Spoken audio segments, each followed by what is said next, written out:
looks like it's about that time. So let me just transition us over here and say, hey, how you doing? I'm doing pretty all right. First off, good morning, good evening, and good afternoon. How you doing? This is me, your host, Vice Captain, and yeah, it's time for another part of Learning D&D.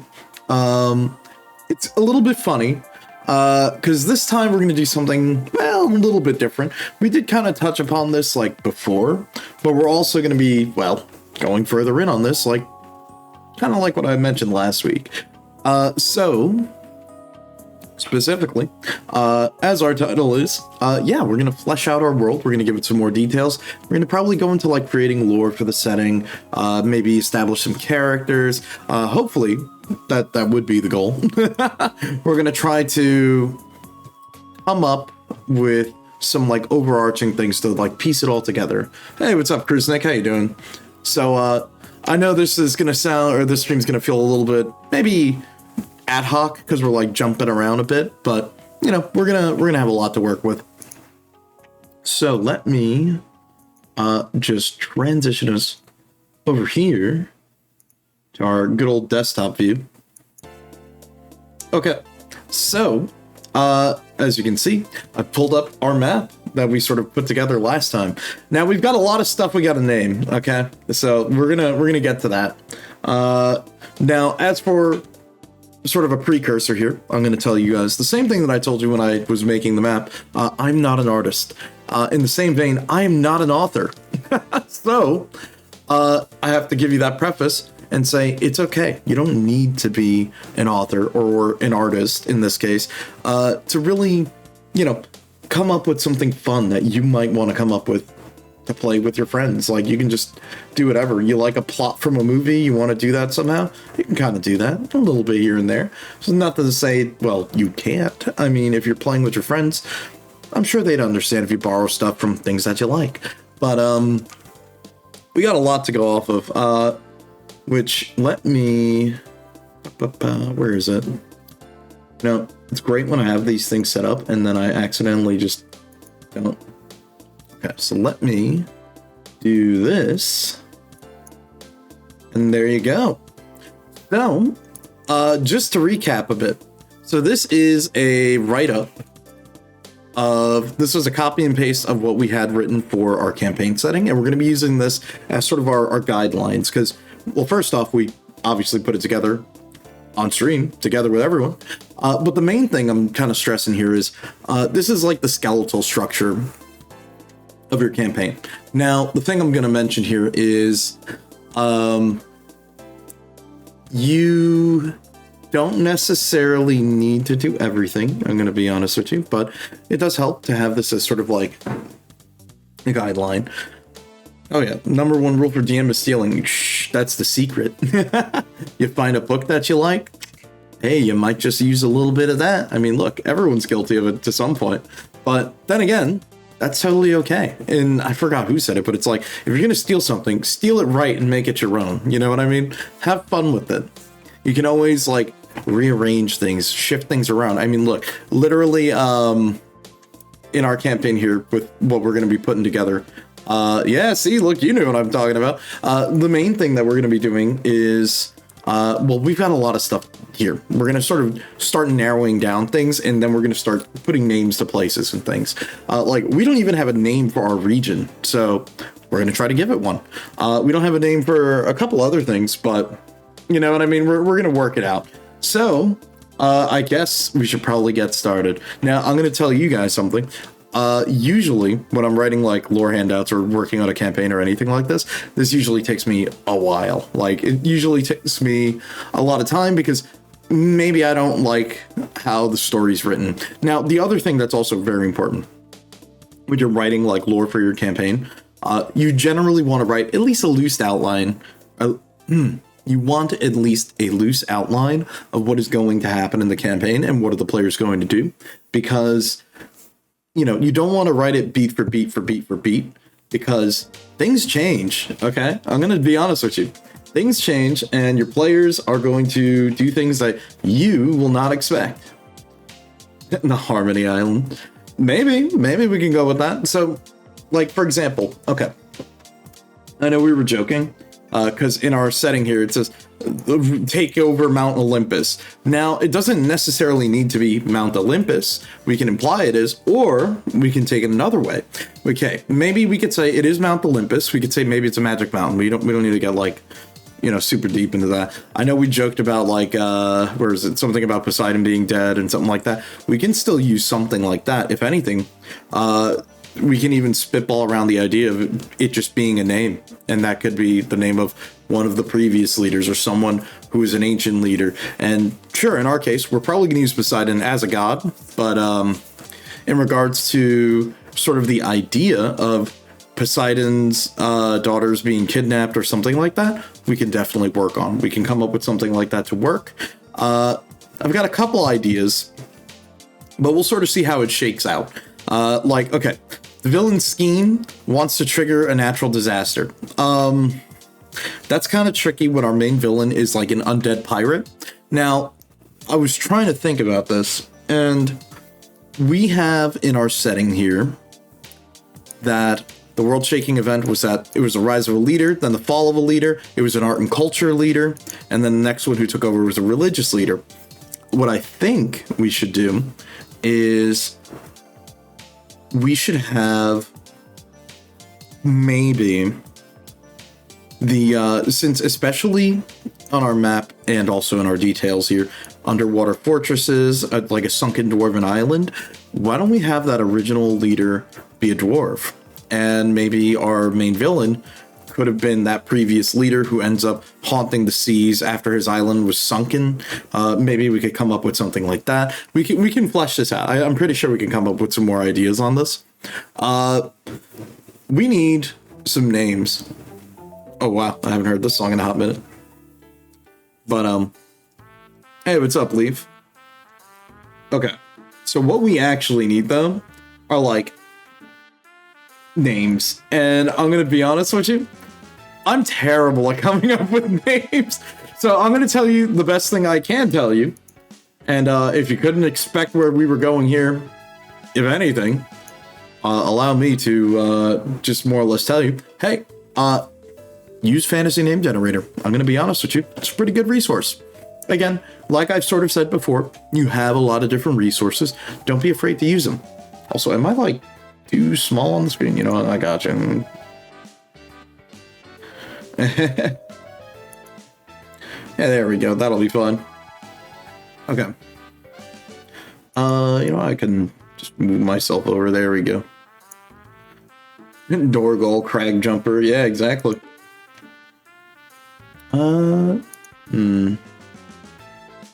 You know what? Let me kill this. Let's get something atmospherical. Atmospherical? Atmospherical. That's a word. Okay, let's see what we got. You know what? Let's go and grab... Where is it? I was just listening to this. Oh, there we go. Duh. You know, sometimes it helps when you have playlists with music. Just saying, you know. Where's my favorite one? You know what? This'll do. Okay. So, back to sort of what I was getting at here. Yeah, when you don't... Okay. I'm going to pull this up. Let me, we're going to do that and hit that. And there you go. So what we're looking at here is the good old classic, also known as Fantasy Name Generators. I'm going to be 100% honest with you. If you don't know what this website is, congrats. Now you're going to learn. No, Fantasy Name Generator is like a good resource to go to if you're kind of stuck with naming things in a campaign, because it's not bad. It usually gives you like a whole wide variety of names. It's also funny because when you look under like different categories, like, I mean, hell, even like Final Fantasy 14 names, WoW NPC names, whatever you could think of, like places, location, pop culture, tons and tons of things. And I could tell you for a fact, yeah, I've got a couple of name generators opened up on the side anyways. But yeah, if anything, like if you can't come up with your own name, it's totally okay to use a fantasy name generator. Come up with something from there. and then you could change it. Sometimes maybe you like the first half of the name and you don't like the rest of it. You can always change it. You can always adjust it. There's nothing wrong with that. And honestly, that's kind of the best way I would go about it, at least if you don't know what you're doing. So anyways, let's say use city names. Yeah, like no problem. Yeah, of course. Like, I think like a good number of NPCs that I've written, I've used like maybe a fantasy name generator name and then adjust it. And then sometimes, you know, you have a name in mind already. Again, nothing to say that you need to be a writer to come up with it. You can come up with it either on your own or via other ways. There's nothing wrong with that. You know what I mean? So yeah, you can do that. Or like you just said, maybe there's a random city name or something you like from an anime. By all means, you can use a name. Who's gonna care? And if your friends care and they get on your case, it's like, dude, come on. Anyways, okay, so we need to think.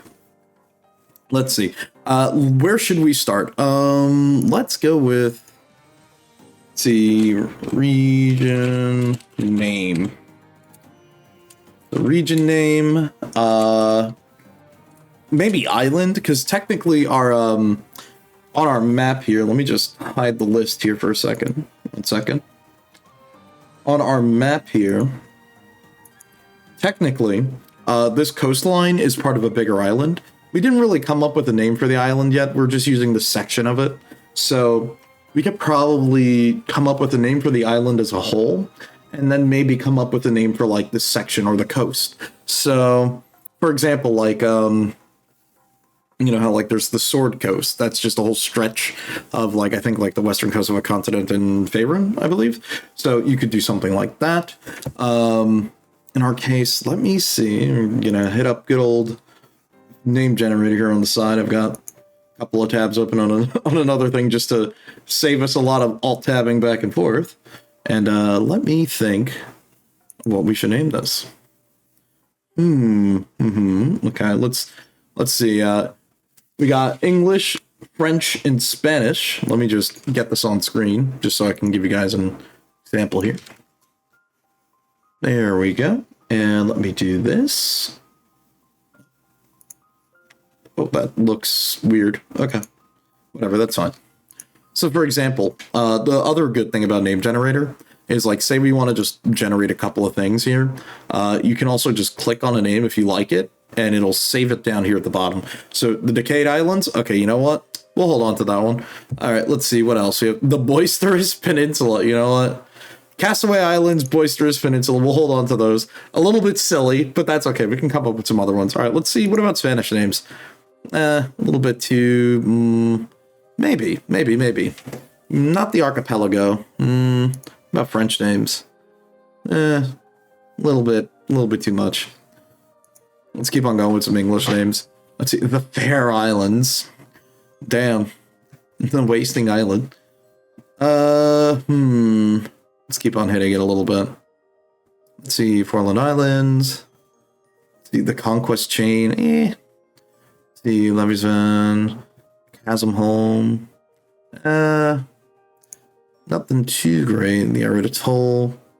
Sanctuary Islet. We can maybe do something like that. Put that on the side, because we do have that one city that's built on top of ruins in our ocean. So we could probably give it like a more fancy name. Port Meyer Key. Maybe. That sounds good.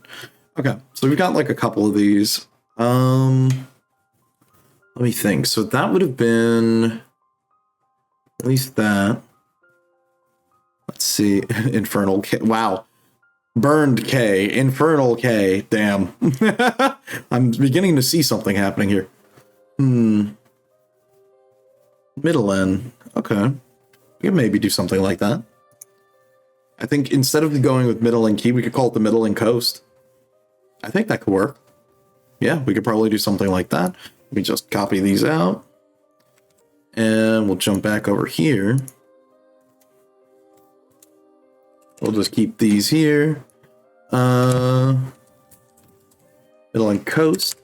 We'll probably copy this for our region.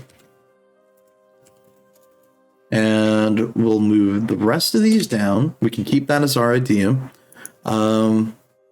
Let's see what else. So we've got the Middle Coast. Let me think. What else can we do with these? The Decayed Islands, Castaway Island. I think we'll use Castaway Island as the one of the pirate dens. So like on our map here, let me do this again real quick. Remember how we have our bigger pirate island towards the south there, just off the peninsula? We could probably make that like the Castaway Island, where maybe that's where the pirates go to gamble, and that can be like that pirate city that we talked about, where the players could find magic items. That wouldn't be a bad idea. So we're gonna just do that. Let me write this up here and do this. Okay, so we've got that. Let's grab and delete that here. Let's see. Let's see, Castaway Island. And we'll make that. Let's see. Trading. All right, island.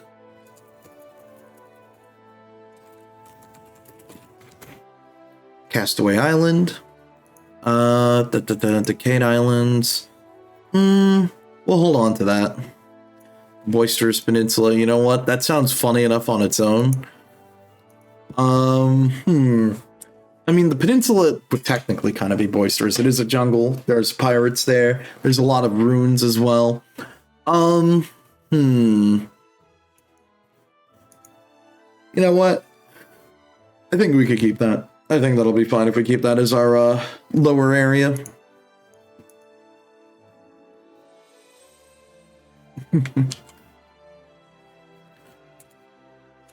The Licorice Isle, yeah.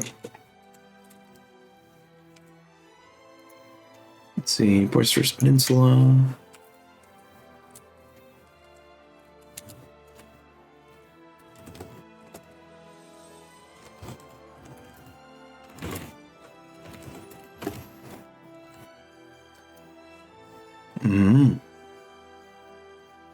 You know what, actually? I think I'm with you there. We're going to actually reuse the Castaway Island. We're going to change that. I think we'll go with the Licorice Isle. We'll do that for the Pirate Trading Island. But instead, I think we're going to use the Castaway for the... I want to say maybe the Gnome and Dwarf Island, where the inventors go. So, or actually, I was thinking maybe. What do we think here? Dial of Ingenuity. Oh, I spelled that wrong totally. Yeah, there we go. Isle of Ingenuity.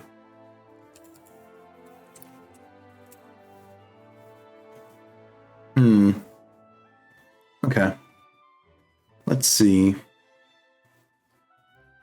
Isle of Ingenuity. We've got Decayed Islands. I think we're going to use this. Actually, you know what? What about... We can use this as the Drowned Island.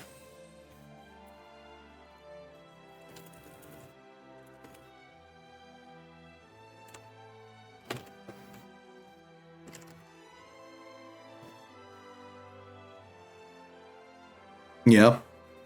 Yeah.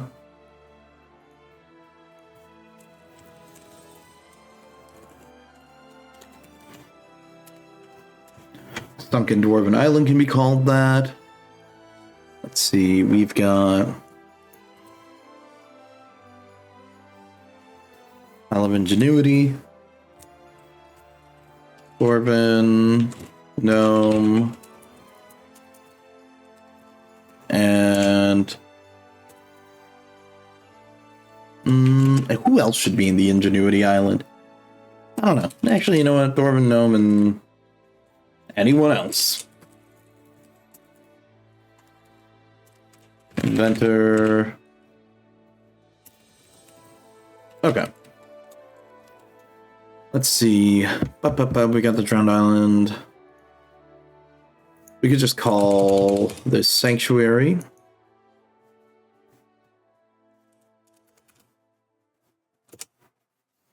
And I think maybe we'll make that the, what do you think? Do we name the big city Sanctuary, or do we come up with another one? Because this would be sort of the new capital where the religious leader would have taken over. So I'm trying to think. Probably.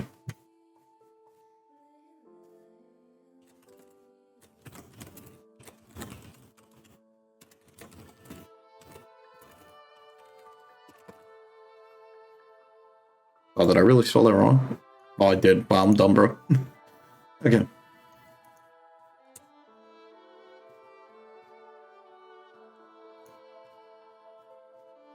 Let's see. Midland Coast. But you know what? Hold on. Let's do this. Large.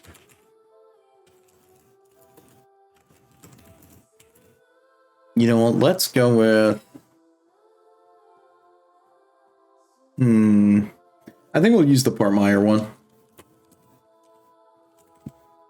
See, we'll go with Port Meyer.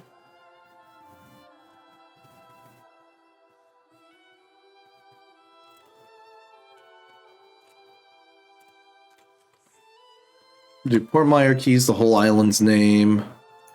Maybe we'll change it a little later. Let's see, Middle-End Coast, Versailles, the Boisterous Peninsula. It's the Isle of Ingenuity, the Drowned Isles, Sanctuary. You know what? Yeah, I think I'm with you for... Yeah. You know what? No, I'm with you with Fortuna. Sounds cooler. Like, sometimes you don't even need a good reason. Sometimes it just sounds cooler. Alright, Port Marquis, then we're gonna name that the, what is it? I'm thinking. Maybe, okay, maybe we name this the city that's on top of the water, built on ruins. Let me think.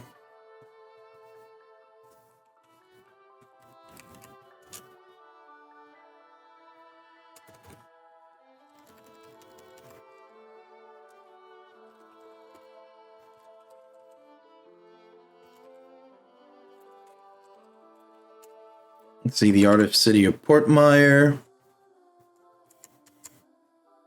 Let's see, Castaway Island. What do we want to use this for now? Let me pull up our map again real quick. Let's see. Well, we do have our uncharted island, which I guess we could say. Let me write down some things here. We have our uncharted island.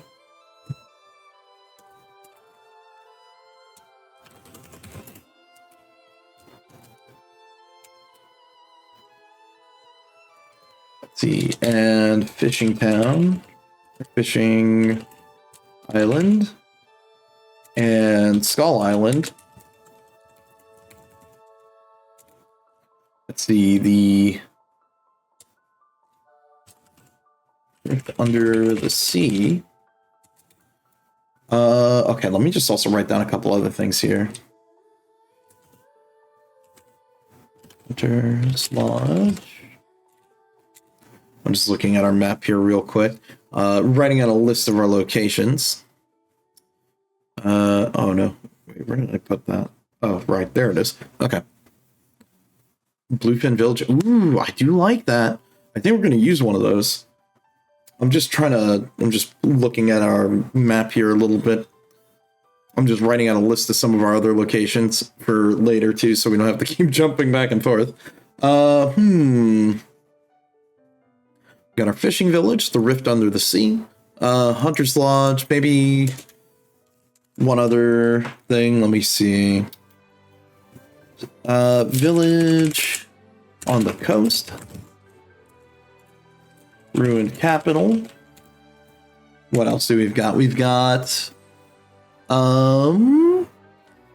village at the foot of the mountain. Name of the mountain pass. Cave of Lies. Cave of Truth. Monastery. And what else do we have here? I think, oh, the farming village.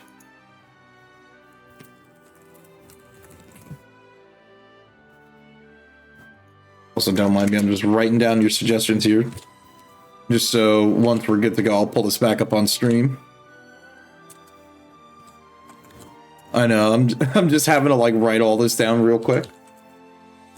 Okay. Let me do this, and we'll probably take another look at our map again in a second. So let me pull back up our document. There we go. Okay, so we know that the artist city of Portemire will be just off the course, or just off the coast. So it'll be that city that was built on top of the previous ruins. So I'm thinking, since that is going to be correlated to like the previous ruler or dictator who was in charge. I know, I can't believe it ended up rolling a dictator from the book.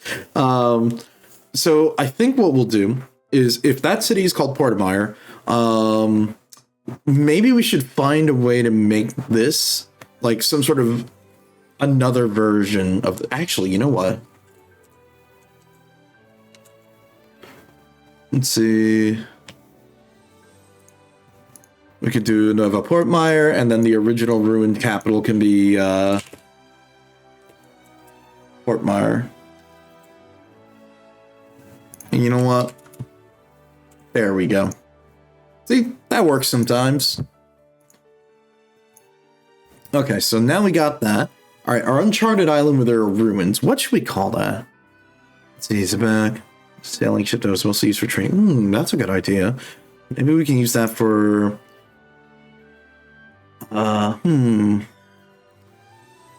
Back, set call, bluefin. Bluefin sounds fun too. Good ideas. Let's think. Also, wow, I spelled monastery wrong. Okay. Let's start from over here. Let's see. For our uncharted island where there are ruins, I feel like it should have like a bestial name, or bestial, like a primal name, like something like you would think like that.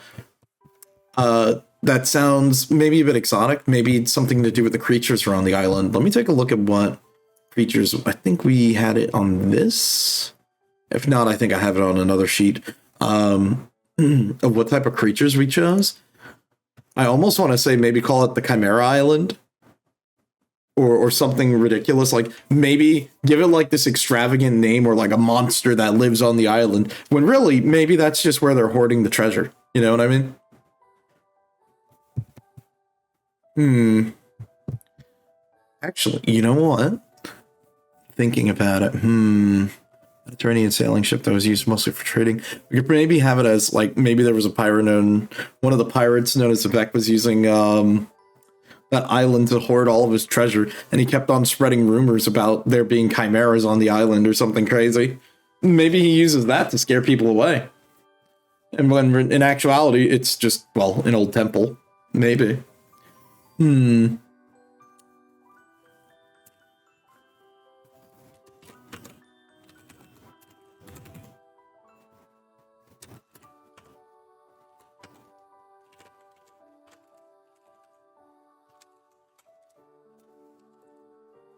Okay, fishing island.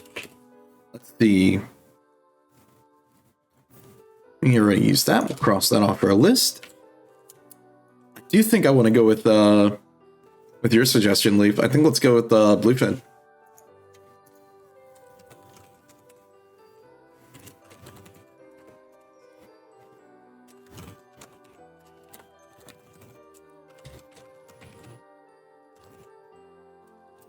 The Fisherman's Hamlet, I think that's correct. That's what you would call like a fisherman's village, right? Maybe. Okay. What do we call our Skull Island? Now this, for reference, is going to be kind of a sillier one, because this one should be where Um, I'm trying to figure out. This would be where our main ghost pirate antagonist would be using as his base. It's funny because he should be like an undead zombie guy, and he's gonna have like a ghost crew with all different types of undead creatures with him. So what should we call the island that he's gonna be on? Now, I guess it would be appropriate to say that we would need to tie this in somehow with obviously our main theme of our story. So let's just jump back here real quick. Okay, so we have two real big things to sort of iron out here. One is we have our main villain, who is a murderous undead with any agenda, or in this case, we could say maybe he's trying to just still be a pirate. He could be like a menace of the sea. I feel like we should tie him to the previous like culture that was there. So maybe he could be like a remnant or like someone who was risen by whoever the true villain is. And I guess we should tie it in because ultimately their true goal is going to be causing like a tidal wave to drown the island. So if we're doing something along those lines, we should probably think of something creative. So ultimately what we've rolled was that,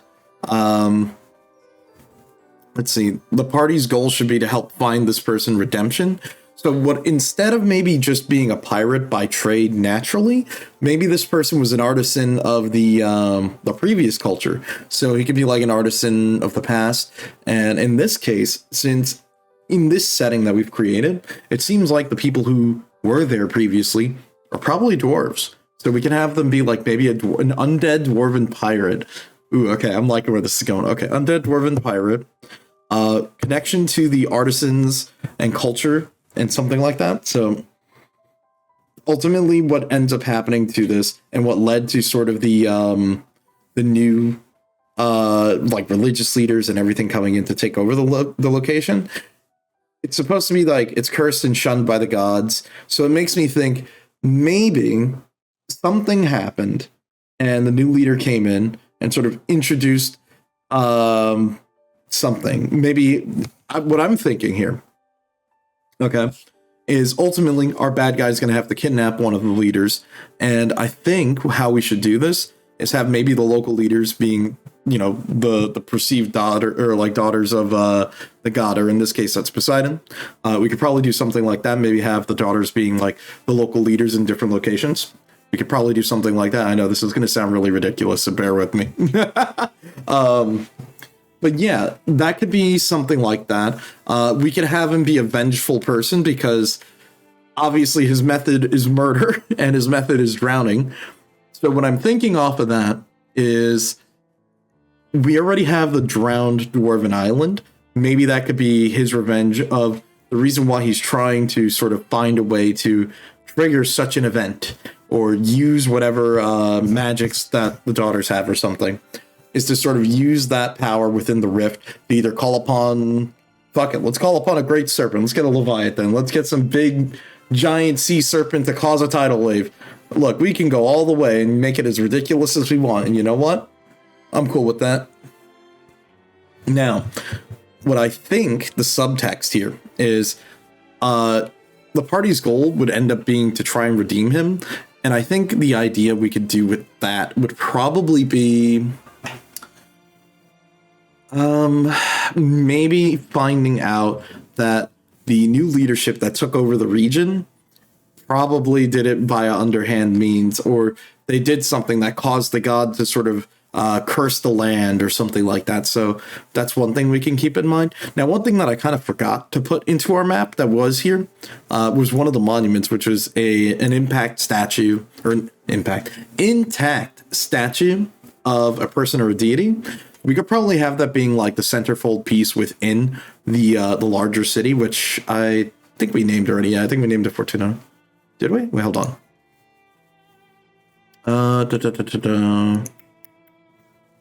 Large Island. Oh, I don't think we named the... Oh, no, we did. It would be Sanctuary. Okay. Okay, so I think that'll be that idea. And we'll get to that when we jump to here and we like come up with things, because we're gonna have a lot of like bits and pieces. You know what? I could probably just delete that. We're just going to rename this locations. Okay, so we've got that idea. Let's think about island or Skull Island. So let me think. What would be a good name that we could use for... I want to say maybe something... maybe something like necromantic. Maybe something necromancy based. No, not really. It really wouldn't work. Let me think. When in doubt, time to hit up the good old name generator. Okay, so let's see what works. They have Coral Reef names? Damn. Okay. Let me think. What could we do? Now this is always kind of the tricky part, because coming up with some of these names are, well, hard as always. Okay. Let's see. What about... Oh, we also have to... All right, I should probably add this to the list here. We need to also add the name of the ocean. Name of the ocean. Also, I know, my bad. Text small. I got you. Hopefully that helps out a bit. Okay.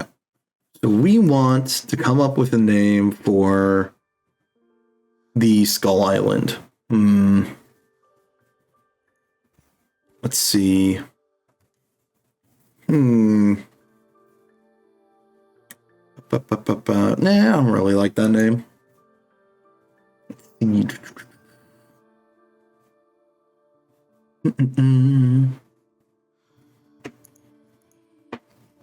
I'm thinking, like, what would sound evil? Maybe evil. Maybe. Let's see. Or an island named after a corpse flower. You know, that's not a bad idea. I think, you know what? I think we could do that. Let's see. How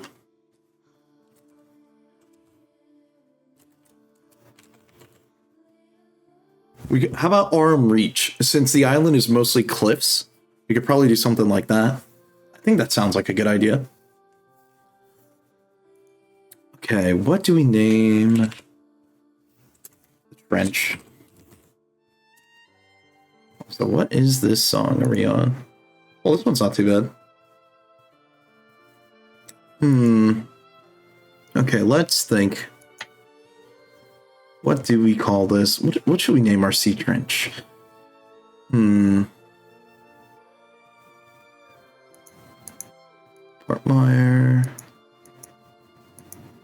Cave of Truth, Cave of Lies, the Monastery.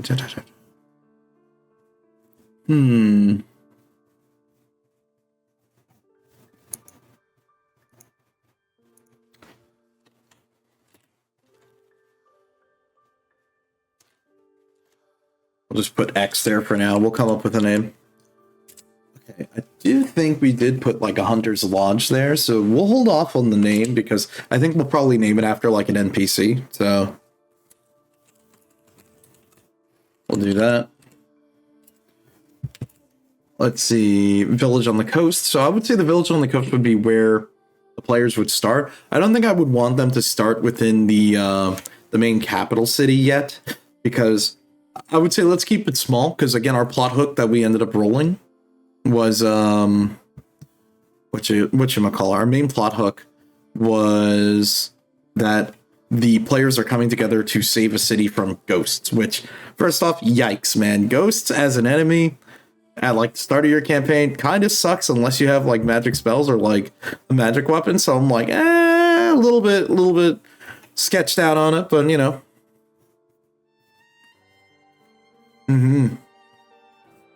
Have a downship, you know?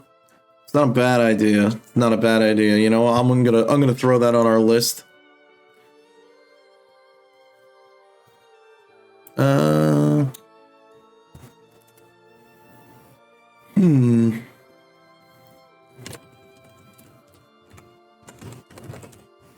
Throw that there for later. Okay. Let's see, what else?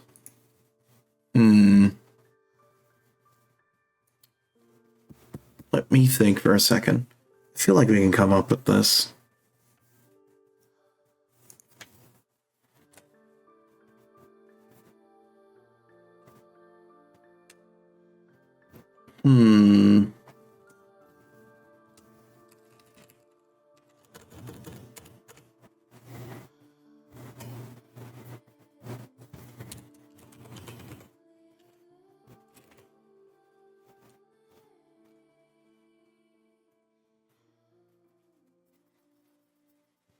What should we name our ocean? Because I think we can name the trench. Let's see.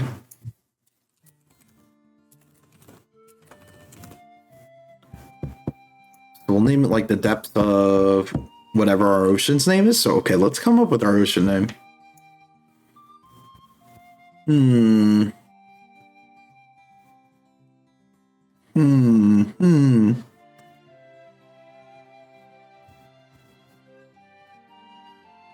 Let's see. Well, that's okay. That's okay. What about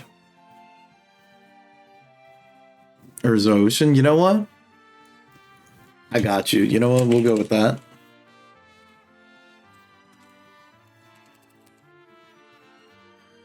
Let's see. Depths of the...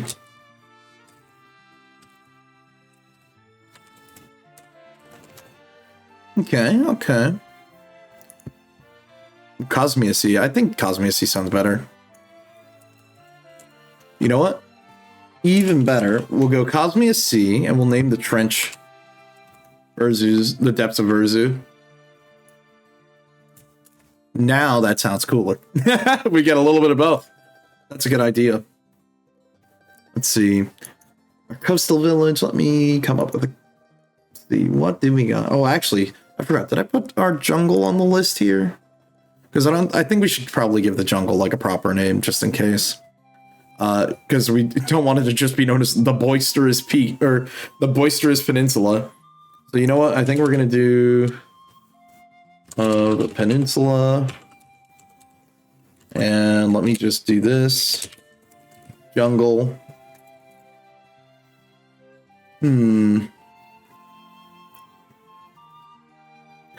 Let's see, what do we got here? You know what?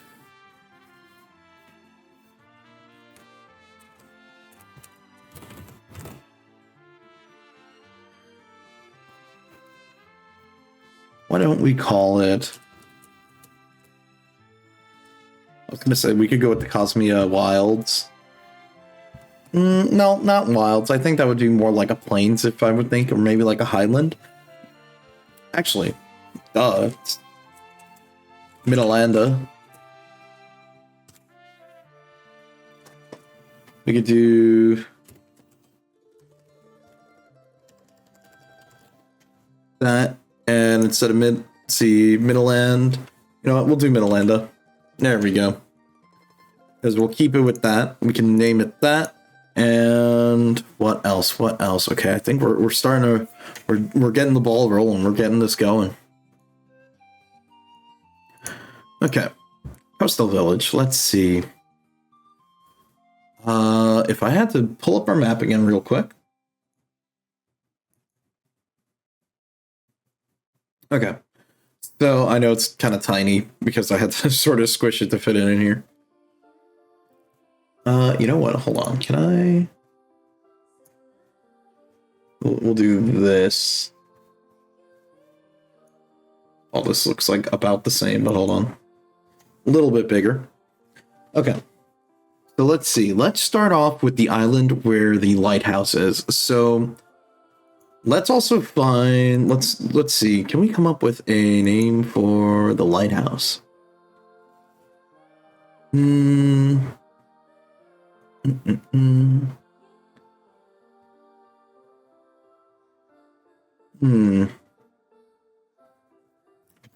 I'm thinking. Because we also want to use that name for that. Alright, let me just swap us back here, get our list up. Okay. So let's see.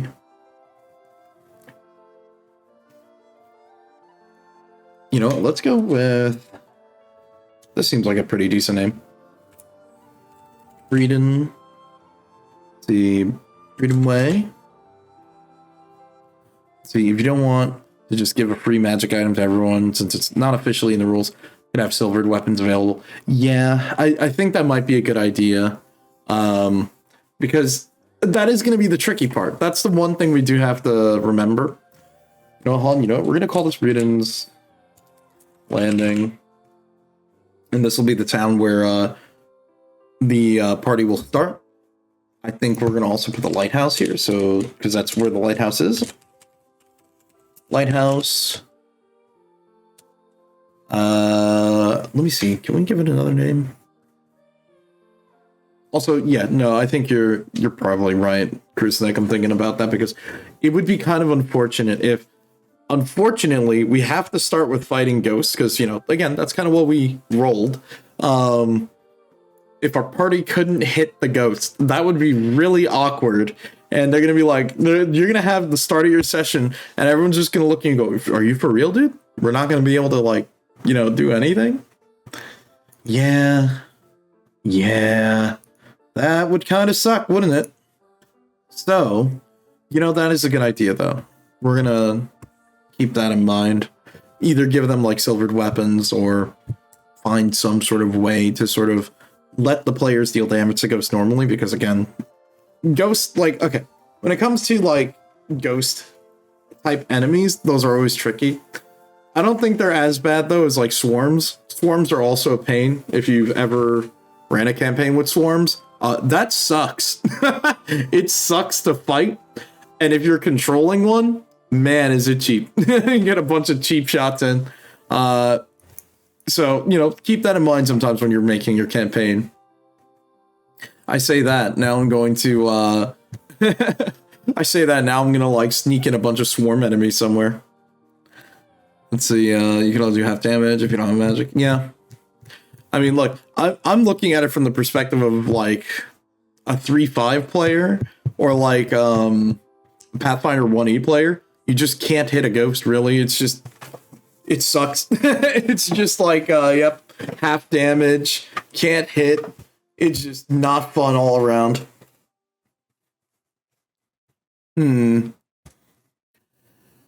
Let's see. All right, what can we name this lighthouse?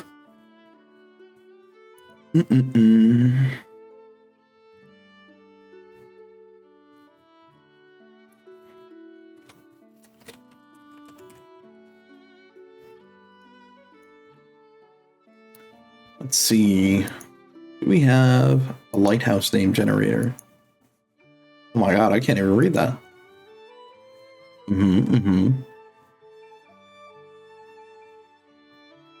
Oh, we do. Okay. Since it's close by to the town, I think we'll probably just name it...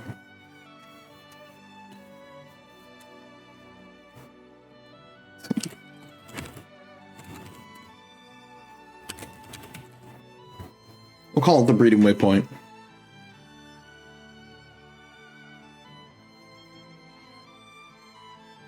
You know what? The Crystal Lighthouse? Oh yeah, that's pretty good. I think we'll go with that.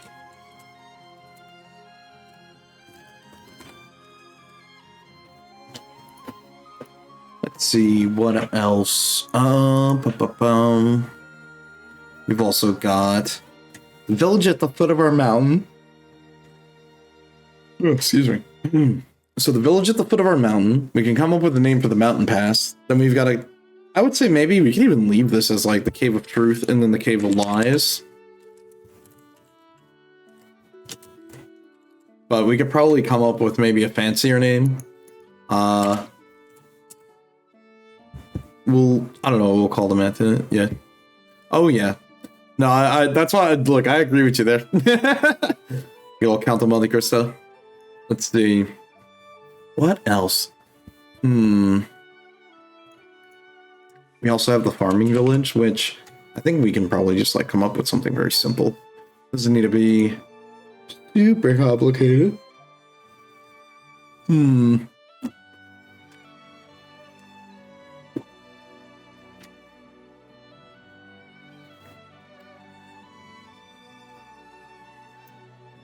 Mm-mm. Bum. Let's see. I think we should have maybe the village name and the mountain pass name be similar. So, when in doubt, time to hit up our good favorite source. What do we got here? Faraway cliff, canyon, what else? The cold peaks. I kind of like that. It's kind of simple, but it also kind of good. You know what? Let me just slip in somewhere here. One range name. You know what? Hiltona Heights. Wow. Amazing. Thank you, name generator.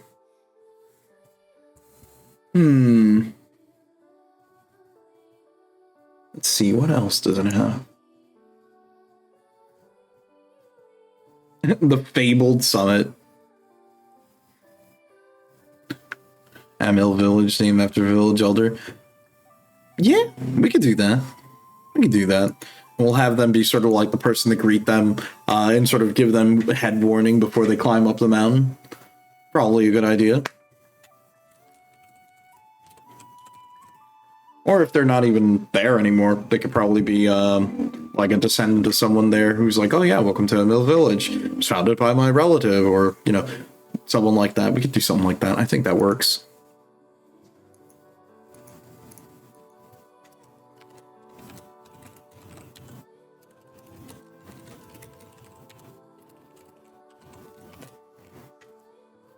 Let's see. Dude, I love the random name generator sometimes because it gets really funny. We get some choice things like the dangerous peaks or the dangerous tips. Oh, it's so silly. It's just bad.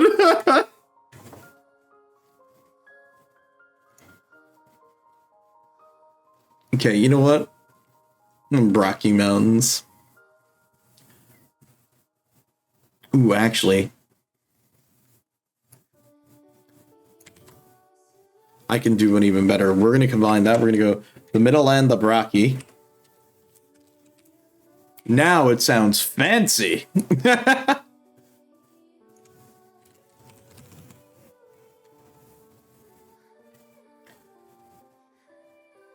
Or better yet, we'll call the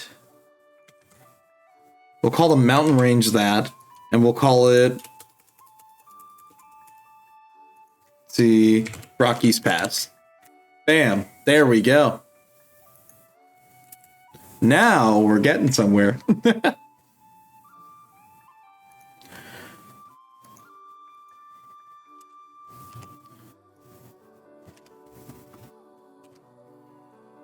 Let's see.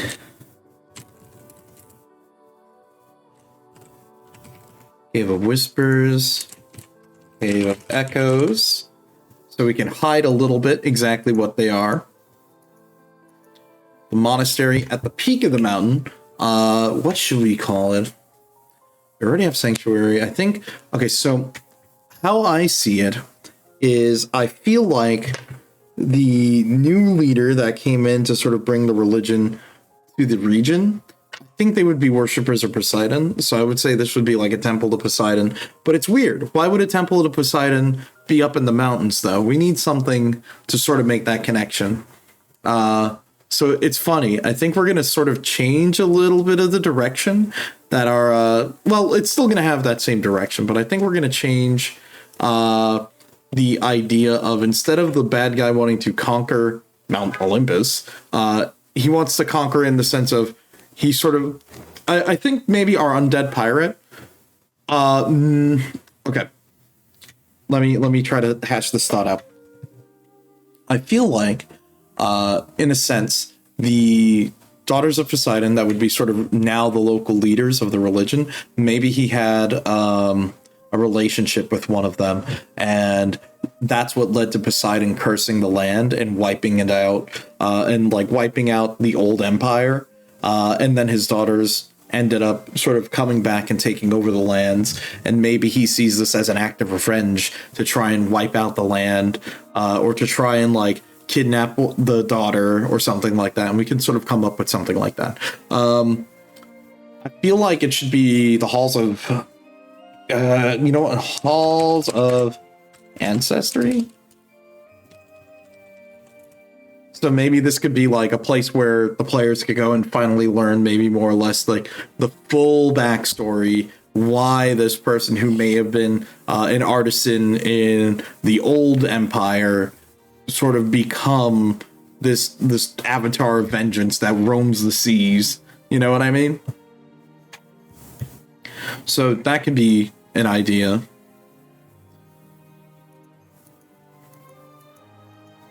Okay, farming village. This one is a lot more low key.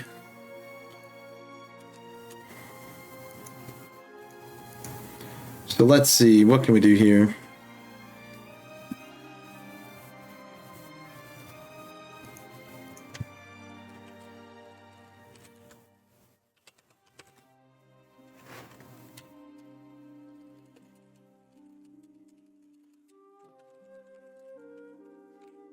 Oh, we'll go with Rocky Peak.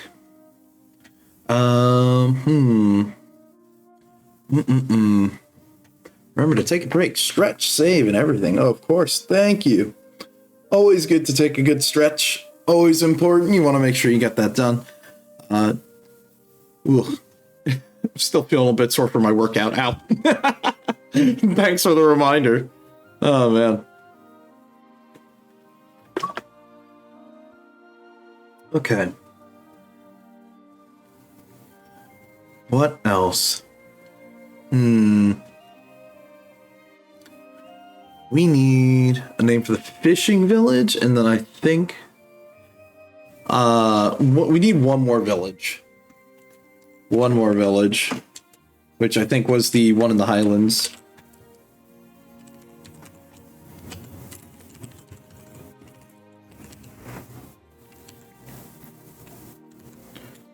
You know what? Hell, we may even give it like a Haunted Woods name around, because around the old capital could be cursed. And I do think we want one more thing. Library.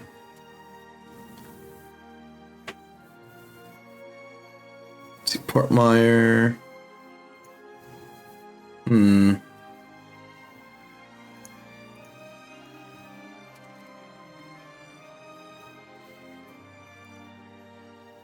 Let's see.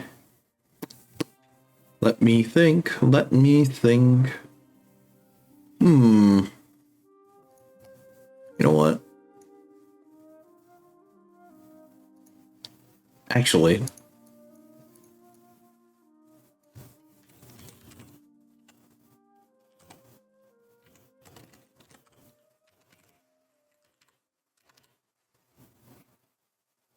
do that. Is it 2 F's in Clifford, or is it 1? You know what? Time to Google that. Hold up.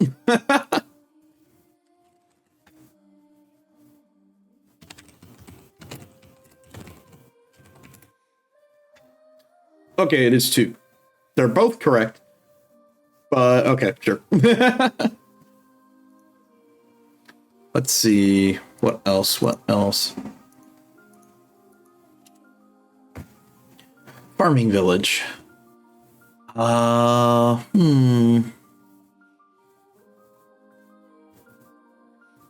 me think.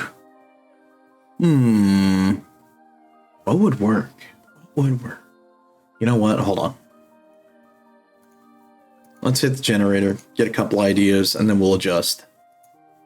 I mean, hey, when in doubt, there's nothing wrong with doing that. Let's see.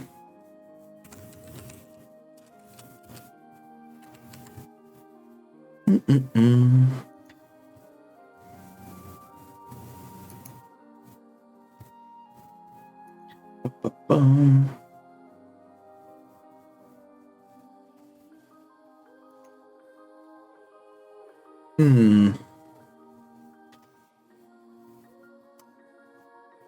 I think on our map we even gave it like a bit of a thing with the coast. Oh no, we gave it the lake. Oh, okay. Okay, so let me think. We probably need to give the lake a name too, actually. Because if we do that, the Yasminpur. Okay. I'm thinking we could do. Okay. All right. I think I got it.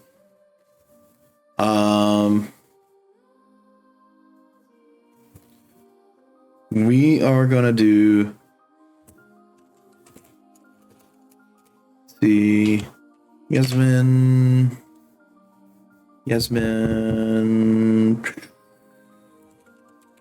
Hills, and we'll do the lake will be Esmire Lake. Actually, we'll do that for both. Okay, that can kind of work. Okay, now we need a name for the village in the Highlands, and then maybe the Deadwoods.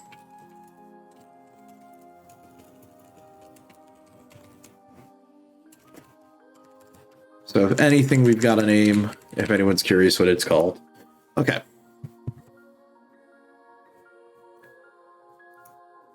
Ooh, also, we do need name for the sunken fortress.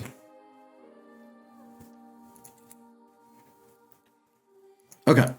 So, Highlands Village, I think this would be a dwarven village. Like, yes. Oh, you're right, actually. Yeah, let's just swap those around. There we go. Let's see.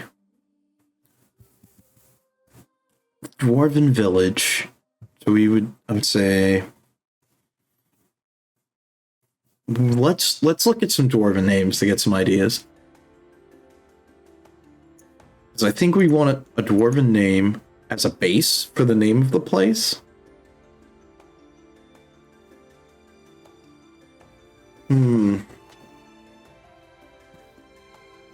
Grimhalder Village. It's not a bad idea. You know what? Actually, I think, yeah, we will do we'll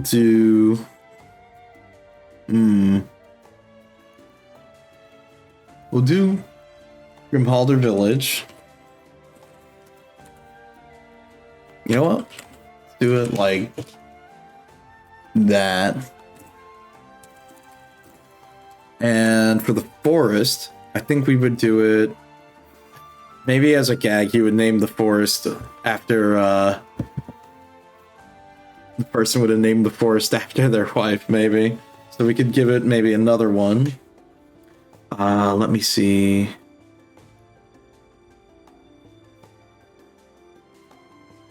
I got one. What about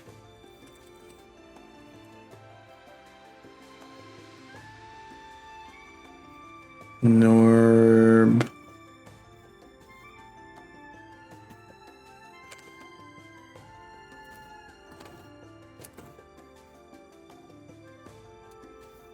Let's see.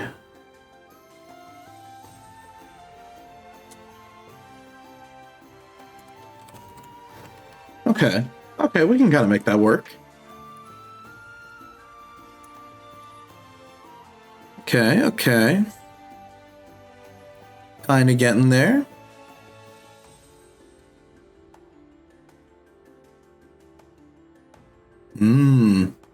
Okay. See, married to king. I see.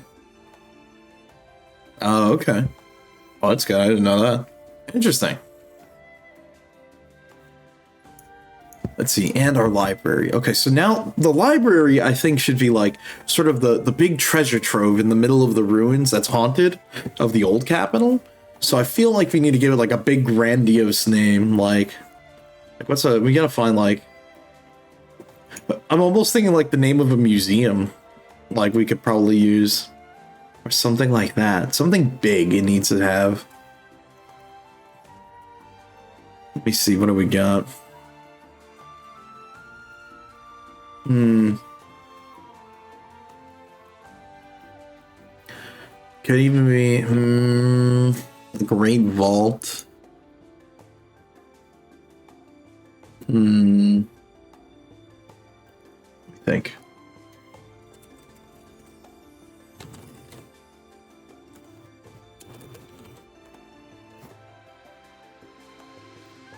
Probably who the Evil Queen of Snow White was named after. You know, probably, actually. It wouldn't put it past them. Alright, I could see that being the case. Let's see, we can go with the Great Vault. And that could be like the Great Vault of Knowledge. And let's see, the Great Vault of Knowledge. And now we need a name for the Sunken Fortress, where one of the daughters will be kidnapped. Alright, let me think. Actually, we have a name. We'll just go with what we've got down here. But you know what, hold on. I need to look at some more Dwarven names to get like an idea of how the connotation of that should be, because I feel like I want to include this that you sort of threw as a suggestion. But I think we need to like maybe dwarvify it. So let me take a look at how Dwarven names are. And let's see. The very like what's it called? More like focused on, I was gonna say, it was like they almost sound guttural sometimes when you say it. Well, not really. Guttural names followed by a clan name. Oh, okay. Also, all right, this is kind of a little detail. My other favorite thing about the fantasy name generator is that when you're looking up stuff, like say you're looking at dwarves here, I do like that there's a breakdown of the etymology of the like words and names, so you get a little bit of the idea of how the naming convention works. To like, one sec, let me we're gonna jump here. I can show you this. So like, you see how here you get a little bit of an idea of how it's broken down. Dwarf names sound guttural, following with a clan name usually falls into two types. Talking about like some examples here. Male names always end in a consonant, while females' names sound softer with a vowel. Females' names are often more melodic sounding, and they have softer tones throughout their names. I really like the little details on that. It's funny because so when my friends and I were running that like Final Fantasy 14 themed campaign, I had to use the fantasy name generator because it actually had name generators for the different races in that world. And I think it was for the oh my god, name is escaping me. The cat people in that world. And it's very interesting how the naming convention worked for them, where they would have like a what's it called? It would be like the first couple of letters of their parents' last name, and then their name. It's very interesting how the naming connotation worked. It kind of depended on which clan of like the race you were, because in some places the mother's name would be the dominant name. So you would have a connotation at the front of your name, which was, are you the first, second, or third child? Then your parents' name, then a part of your name. So it's very cool seeing how like you can have all these different naming connotations for like fantasy races. It's fun. It's very fun when you're building worlds and settings. Anyways, back to what we were doing. I know, my bad. I just had a segue there for that. Let's see. Omsvender, maybe. You know what? Yeah, we can do that. I'm not going to be able to do all of our fancy alt codes, but you know what? I think we can do that.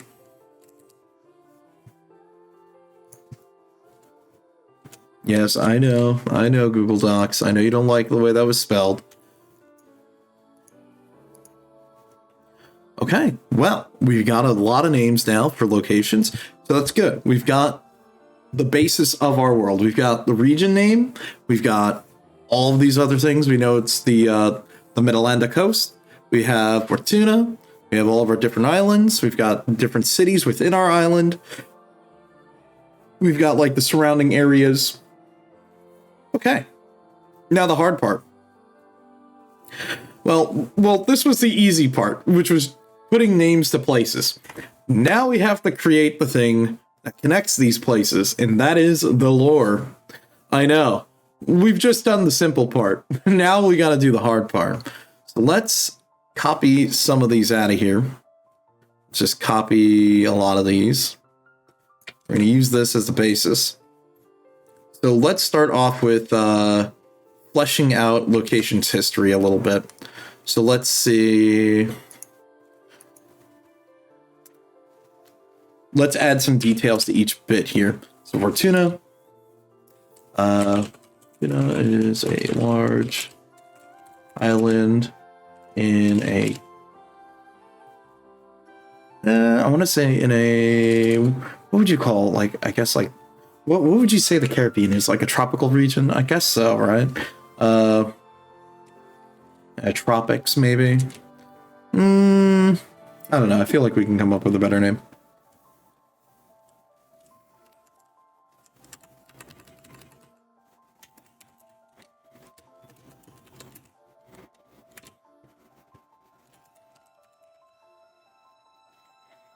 Let's see, island. Forsaken by.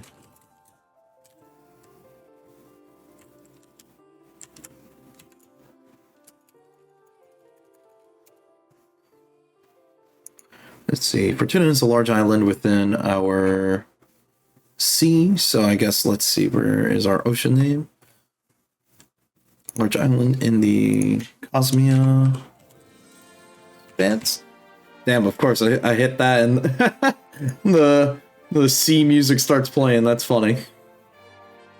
You know, hold on, let's swap that. Let's play something else. You know what? Let's play. Where is it?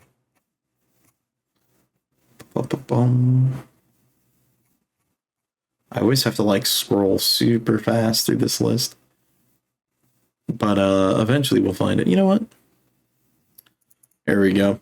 13 minutes long. We can have some fun with this. Okay. Let's see. Let me just double check. Can see continuity. Is it Cosmia? Okay, it is Cosmia. Let's see. Large island in the Cosmia Expanse. Originally was inhabited by dwarves, by dwarven artisans. Now it is run by the followers Sidon. Is that spelled right? No, of course not. Now run by the followers of Poseidon, headed by his daughters. And I think I have their names written somewhere else here.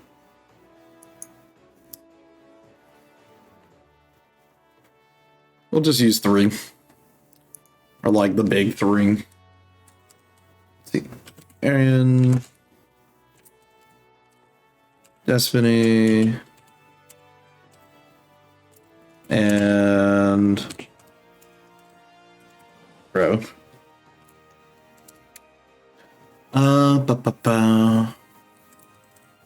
Ruins of the old. Capital Y.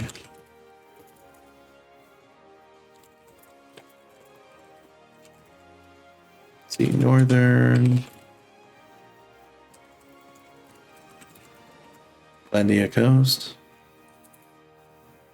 Or Midlanda. Midlanda Coast.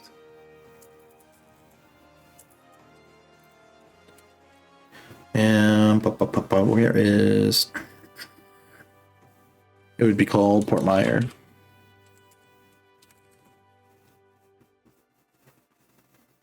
Oh no, I didn't know that. I should probably bust that out.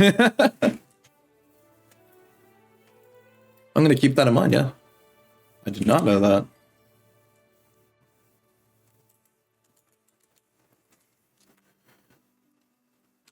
Remnants of the dwarven artisans have scattered island and primarily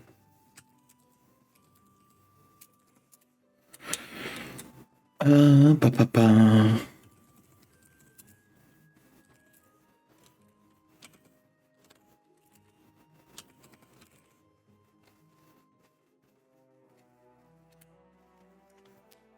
See what else? What else?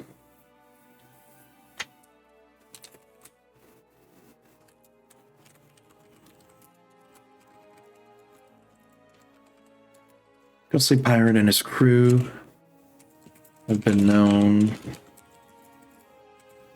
terrorize the Midlanda coast.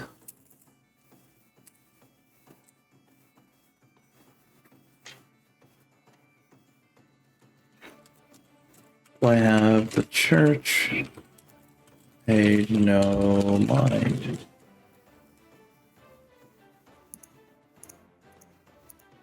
Okay. Midlanda coast.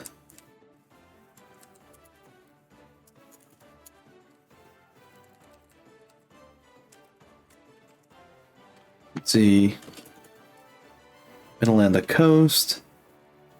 Also known as the Golden Coast for its art,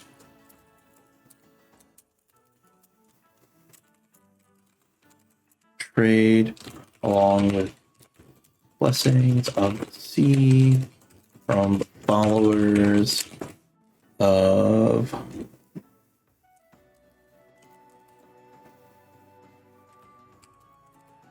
Okay. Hold on, I'm cooking a little bit.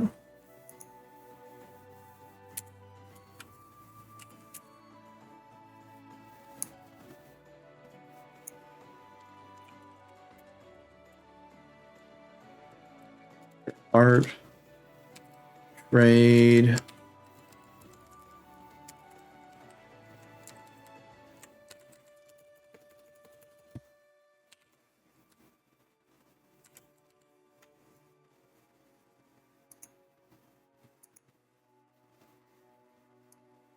It's funny though, because it's an island that is forsaken, but also blessed in a sense. Well, I guess you could say the god's picking favorites because he just happens to be okay with it now because his daughter's there. Maybe. We could do something like that.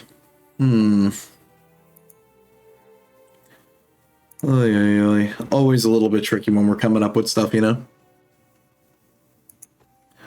Let's see. Okay. The church paid no mind. Let's see.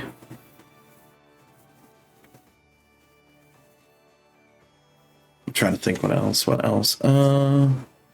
Olives of Poseidon. Granting.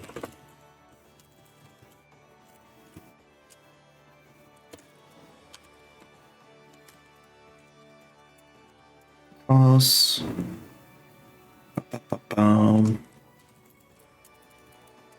Osmia expands. Okay, alright.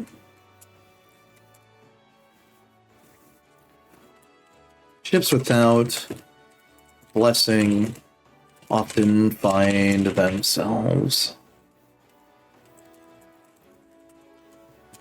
trouble running aground. background, being targeted by Ghost Pirate.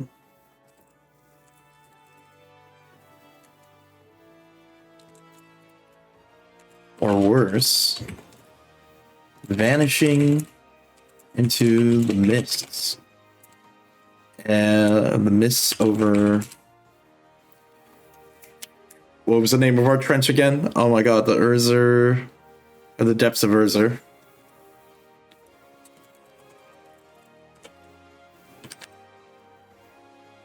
Z-U-R-Z-U, okay. Okay, alright. I'm starting to see the story forming. We're getting there. It's just, you know, it takes a little bit of jogging the noggin, I guess, you know? Gotta think.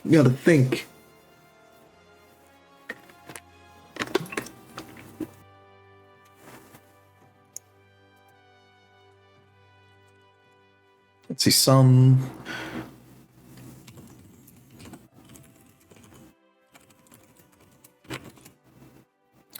Skeptical of church. Others have become fanatics. Okay.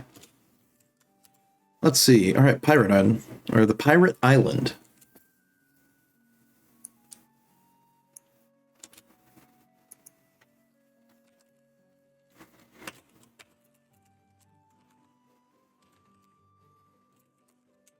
Home of Castaway Bay.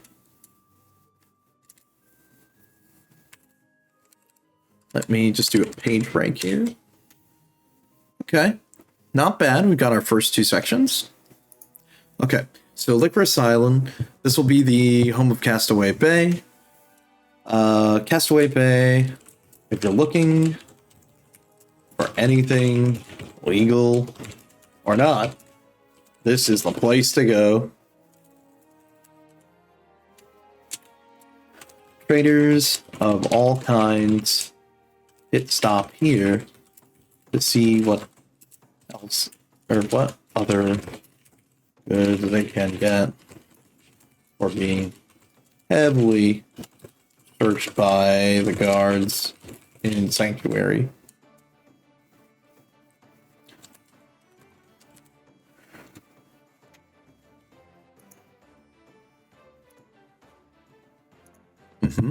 Okay. We're getting there.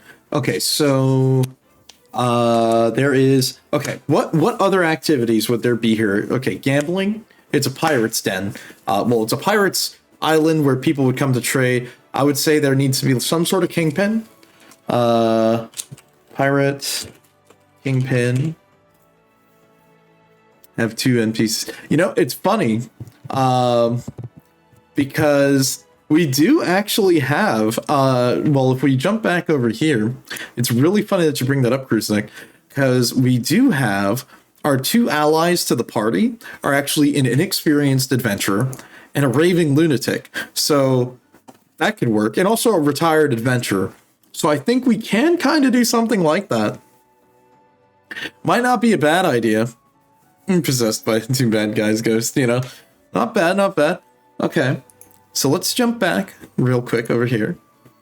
Let's see, Pirate Kingpin keeps everyone in check by hosting parties and brothel. Yeah, that sounds about right. That sounds about right. It's like, I would assume that would be one of the ways they would be keeping everyone in check. Let's see, hosting parties and... You know what? I want to say maybe having like a fighting pit. I wouldn't necessarily think maybe people would use it, but you know what? Why not? We'll put that in there. Parties, gambling. What else? Fighting pit. Fight arena.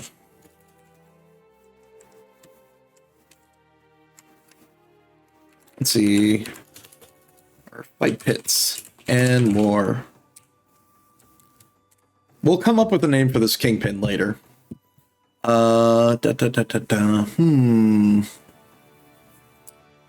else? What else?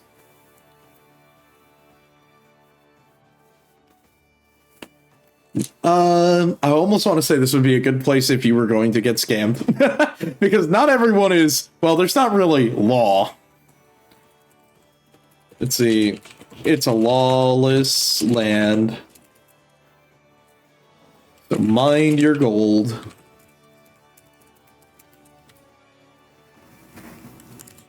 Okay. Now, in that sense, we've got the Boisterous Peninsula. And it's funny because Boisterous Peninsula, I'm pretty sure we could come up with like another name. But I think we'll call it that. The Boisterous Peninsula. Let's see. Pirates' Dens. Maybe not. Okay, it's definitely a pirate's den. This would be sort of where they would go when they're not a castaway and they're not out at sea. So I think we need to come up with something here. Okay. It's a long shoreline where all the pirates sort of come to rest and maybe like plot.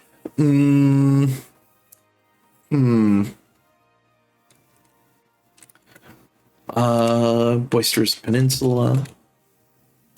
So let me think here. Let's see, when pirates are not out at sea or Licorice Isle, they reside here to lay low from the authorities and scavenge what they can from the ruins that remain in the Midland tropics. Bam! I'm good.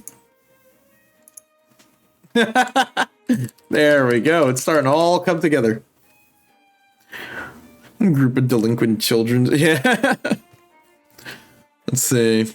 A rare treasure. We're going to use that rare treasure idea, Leaf, I think a little bit further down. But I'm going to keep that in mind. I think that's good. I think that's a good idea. See, a group of delinquent children, orphans, that try to steal from the party. When caught, they made friends with and inform them about the situation, what's happening. I think that's a good thing. That we're gonna keep that in mind. I feel like that's another good way the party can get information. Like, that's a good thing to note, and I think we'll sort of talk about that. Like, I know we still have like a cold section to make characters, but or like come up with like some character NPCs that would be in these locations, and then we can just sort of like elaborate a bit more than that. Like, we've got our locations just in name here, and we're just kind of going beat for beat now. Just sort of writing out different things to expect at each location, and then we can go even further than that. It's funny. We're kind of going. We're like peeling an onion. You know what I mean? Where we have the outer layer, get another layer. You keep on going in, keep on getting to the next layer, and you know we kind of build up on each section as we sort of go through it. Let's see. Actually, I can make this 2 bullet points. They scavenge what they can from the ruins, the ruins that remain in Midlanda. Okay. Midlanda Tropics.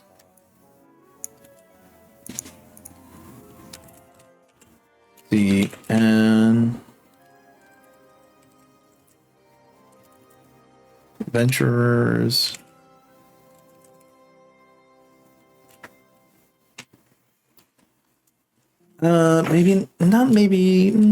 Okay. I was thinking like an adventurer's haven because it's like, it's got all the things that you want. Treasures, ruins, other things like that. But I feel like we might need to change that. Let me think. What would work? I guess it all kind of depends, you know?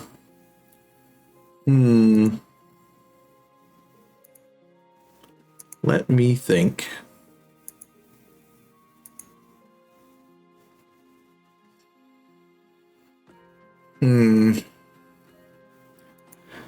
Let me think. What else? What could we call this?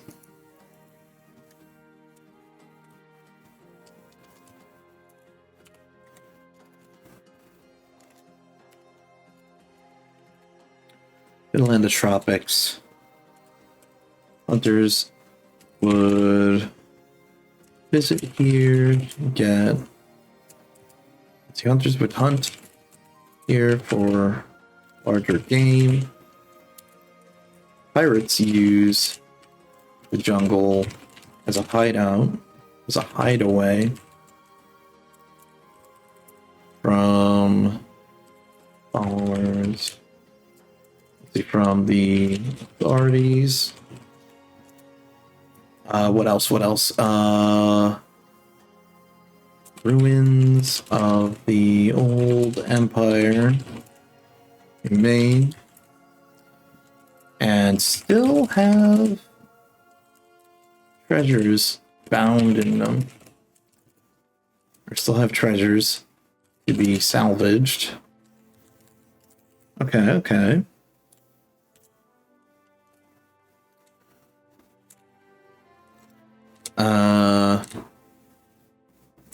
Actually, far end of the peninsula lies a monument paying tribute, ancient sea serpent.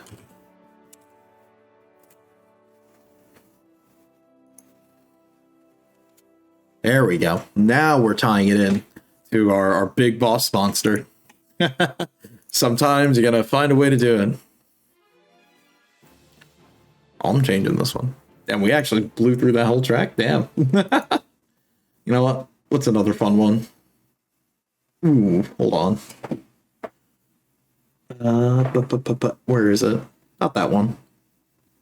Is it this one? Yes. There we go.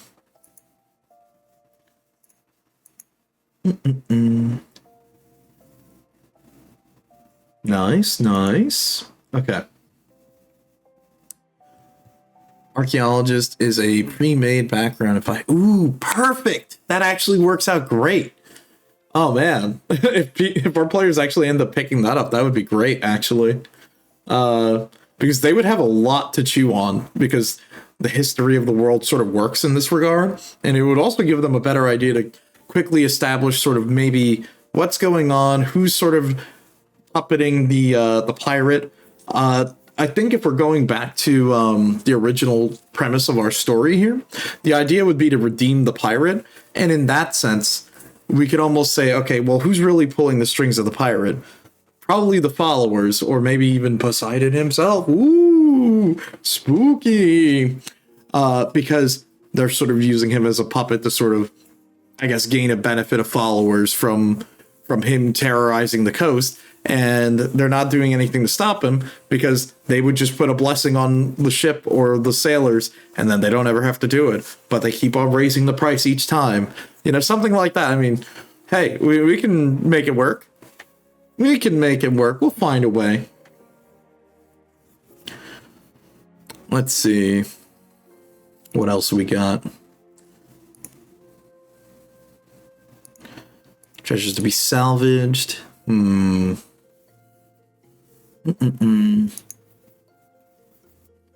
Thinking.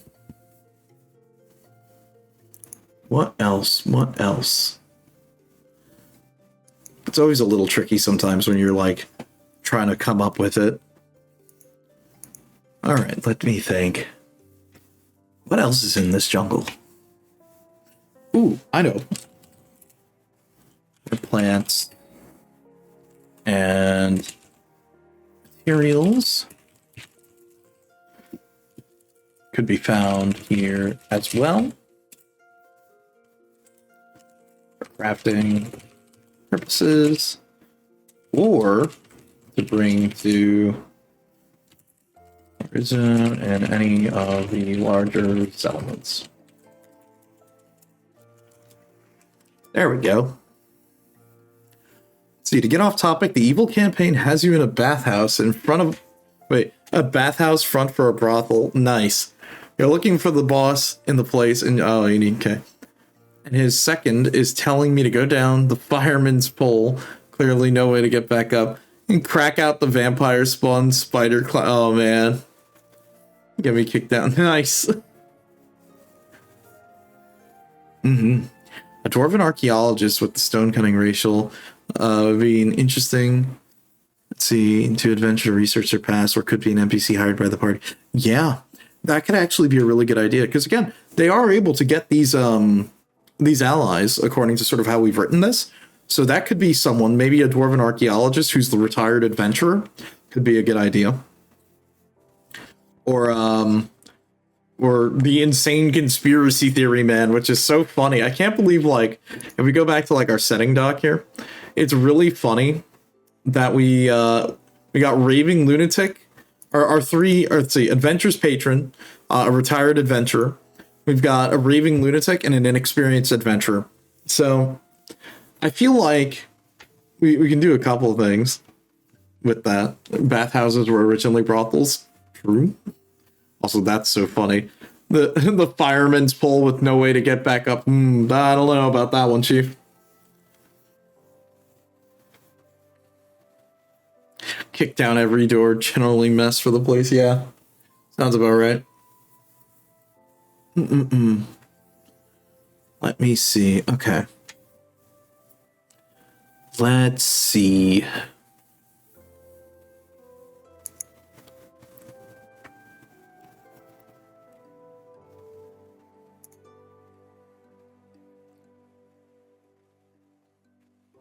Makes the story of Spirited Away a little wild now as you think about it. You know, you're kind of right. I didn't I didn't think about it like that for a second, and now you're making sense, and I'm like, oh damn.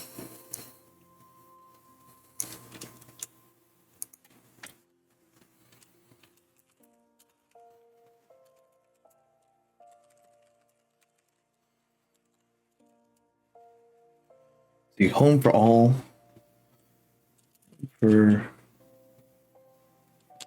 inventors.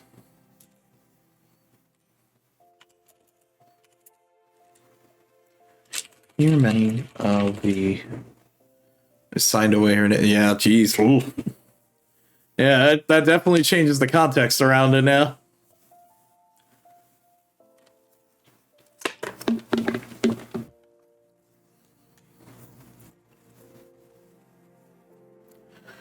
Let's see.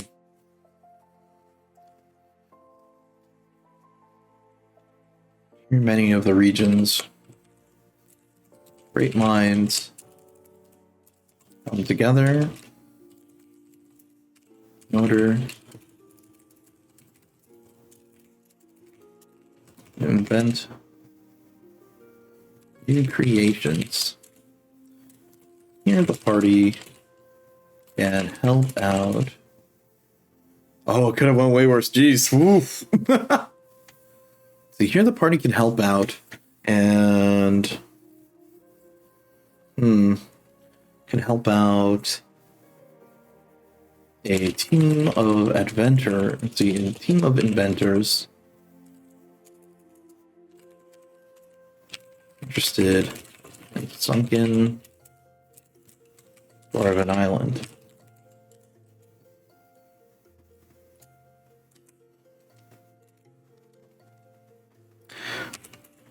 Let's see, if the party helps them, they will devise plans to invent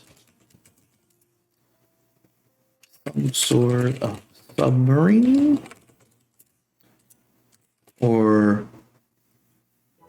enchantment item to help the party breathe underwater.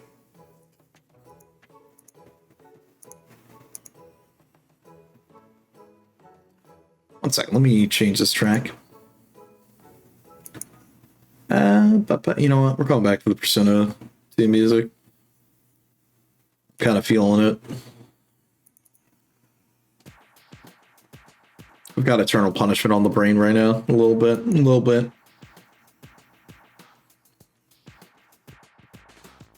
Just a ruthless businesswoman. Yeah, it'd be that way.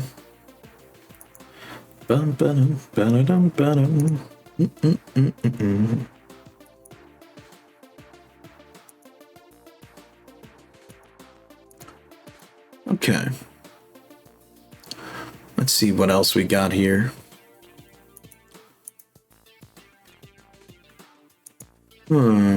It's funny. This kind of does make me think a little bit like Final Fantasy 1-ish, because that was kind of what happens there, you know? You hop at a ferry and then they give you the blessing to breathe underwater, and you literally hop into like the most scuffed barrel submarine. It's also the island where Devil May Cry 4 takes place. Hell yeah, dude. Like, we're just gonna have a hidden statue of Sparta somewhere there.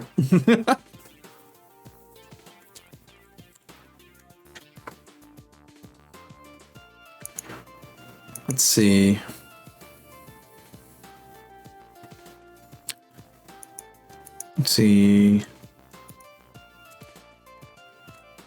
Here they can also craft magic items.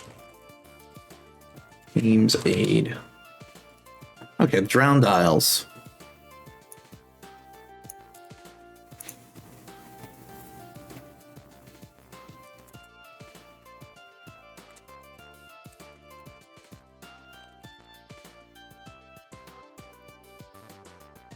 I want to say almost... Okay, I can think of something even better here.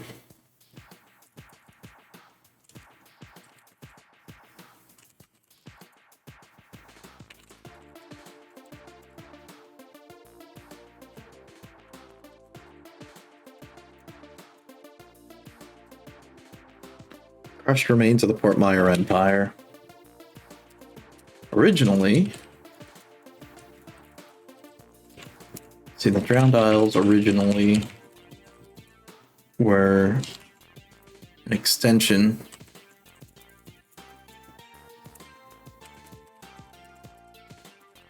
of the Highlands. Were originally an extension of the Highlands, acting as the military and royalty and noble quarter. See, or noble quarter or section?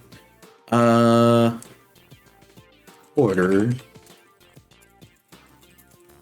Capital. Let's see. It was originally the extension of the Highlands, acting as the military and noble quarter of the capital. However, when their leader... Oh yeah, oh, we're definitely gonna have drowned monsters. I've already got a good couple of ideas what we can do here. Let's see. When the former leader, now turned Dread Pirate. Let's see.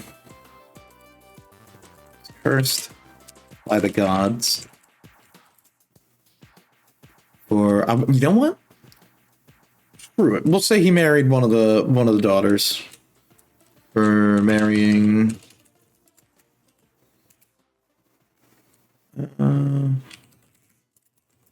one of his daughters.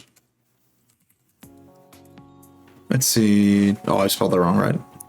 Oh. Let's see.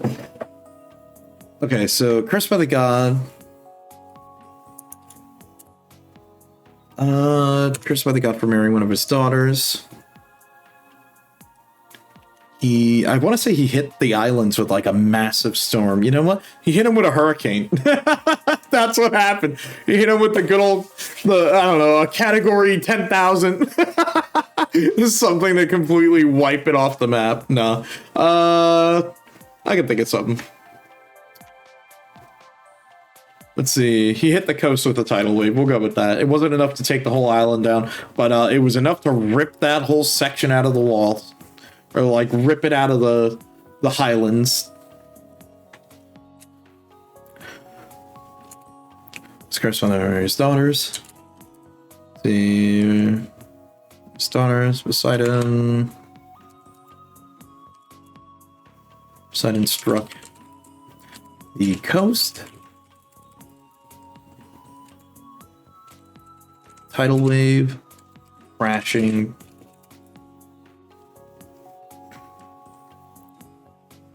Yeah, a little bit. I was just thinking of something like that. A little bit of it kind of popped into my head. I was like, that could kind of work. It would be sort of like a tale of hubris on this a bit. But it's interesting because we're mixing a couple of different things. Because while yes, we're using Poseidon, yes, we're using some of these pre-established names, but it's not the same story. And I think, again, we're going back to like what we talked about at the start of the stream. It's totally okay to come up with your own bit and run with it. You know what I mean? There's nothing wrong with borrowing from tales or stories that you like. Hell, even you could just use a name. It doesn't necessarily need to mean or be the same person. But yeah, you know what I mean? I think something like that could work. I think that would be very interesting. And it's also, you see also what I'm doing here. It's helping us build up this pirate character. So the players can feel a bit sympathetic towards him, because ultimately their goal should be sort of redeeming him, or at least proving him right, to sort of dismiss him from whatever form of torture this is, that he's now the pirate. But you know what I mean? He's doing it out of revenge, but his revenge is basically just playing into the hand of a god. You know what I mean? And that's sort of what I'm getting at with where we're going here. It took a little bit for us to get there, but I think now we're getting to where we should be going. You know what I mean? We're kind of understanding what we want here. And I think that's the best part about this. Took a little bit, but you know, we're getting it. Let's see. Crashing half the capital. Let's see. Now, drowned knights, nobles, and the unfortunate. Fortunate souls remain. Haunting the sunken city at its peak. Its peak.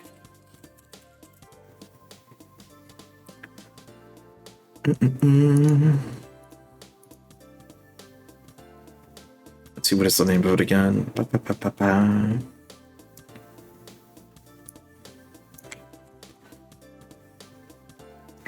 Maybe not at its peak, because I guess, would there be a peak underwater? I mean, technically, yes. I don't know.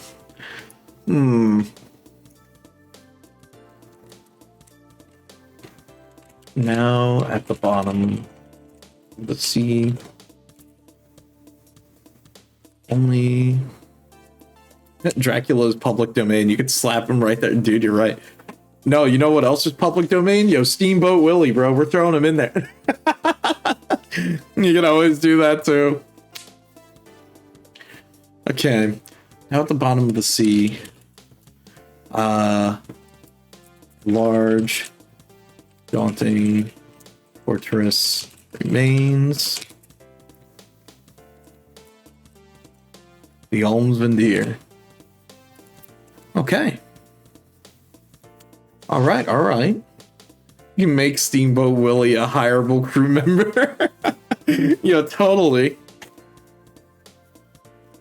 We could totally do that.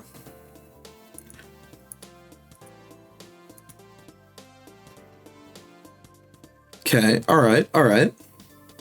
Now another tough one. Sanctuary. The gem. Crown.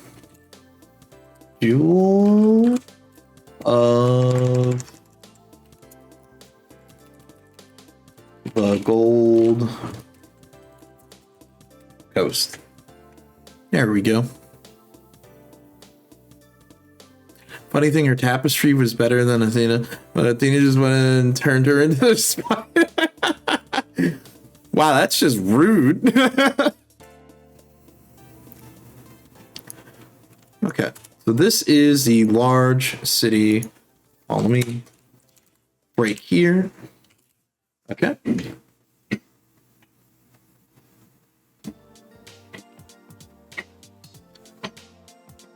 Which remains of old Fort Myer Empire. Okay. The newly reformed Fort Myer Empire. I guess it... Well, would the empire have the same name? Probably not. Fort Myer Empire. The newly reformed. I guess it would be reformed. So maybe it should be fine. Maybe we'll change the name. We'll just leave it like that for now. The newly reformed Fort Myer Empire. Let's see. I want to say it came back covering from the tidal wave.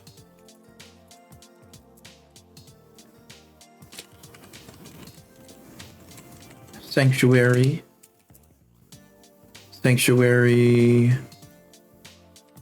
city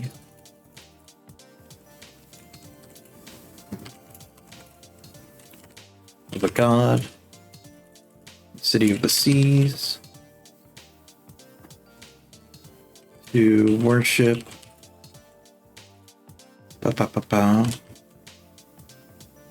Is it IEDON? Okay, good. Worship Poseidon. In fear of his wrath. The followers. Poseidon.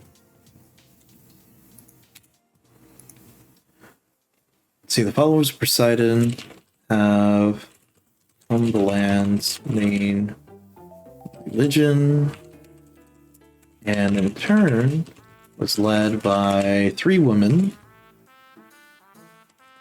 who claim to be the daughters of Poseidon.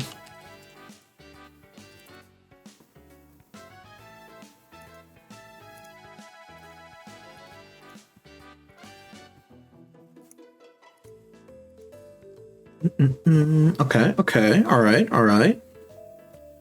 Got a bad rap. She may have been prideful and shit, but I challenge you to deny that she had the skill to surpass a god. I mean, kinda proved it. Yeah, kinda proved it.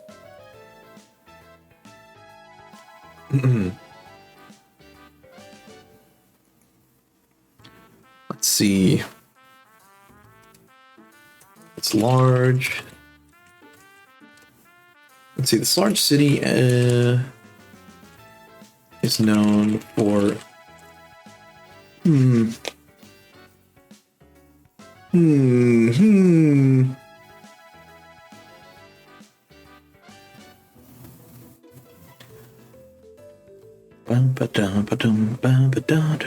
Man, the song is so catchy.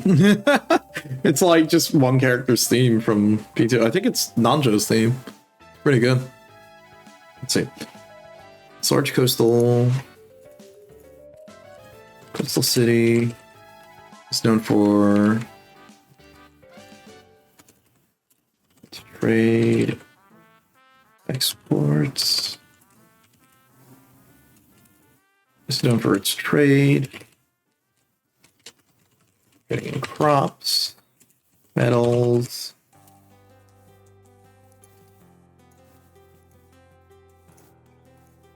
So trading in crops, metals, art, and more. There is a large statue in the bay depicting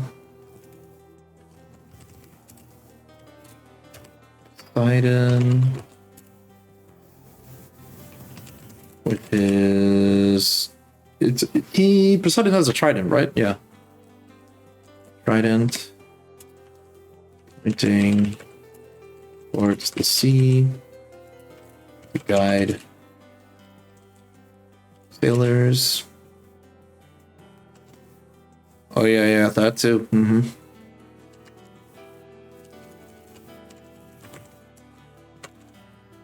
You know, as they gallop across the sea.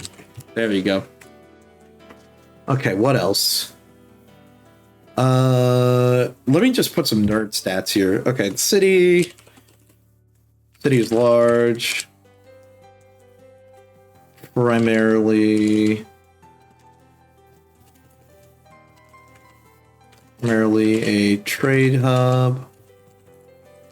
The party can find most things here, but prices would be marked up.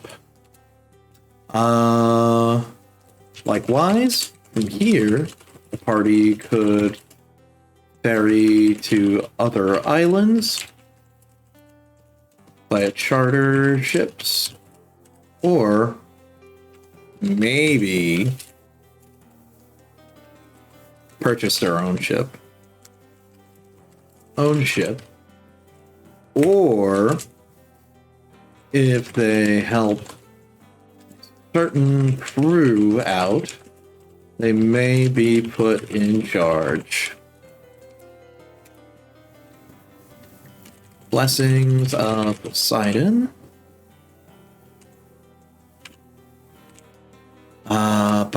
We talked about it before, but we'll elaborate here, and we'll probably go into more depth when we maybe talk about like the different organizations within this land.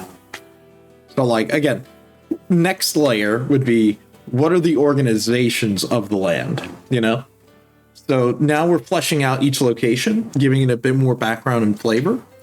And then we're going to do what organizations are within these places. Then we'll go another step forward and say, okay, who is in these organizations, you know? It's always good to take it piece by piece.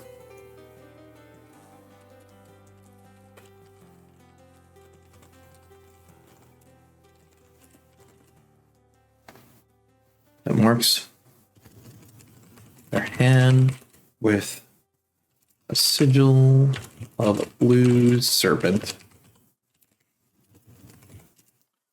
Sigil of a blue serpent. This is supposed to...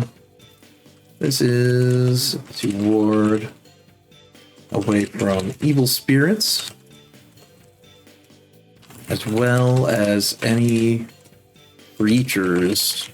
Maybe monsters? Sea monsters, anybody?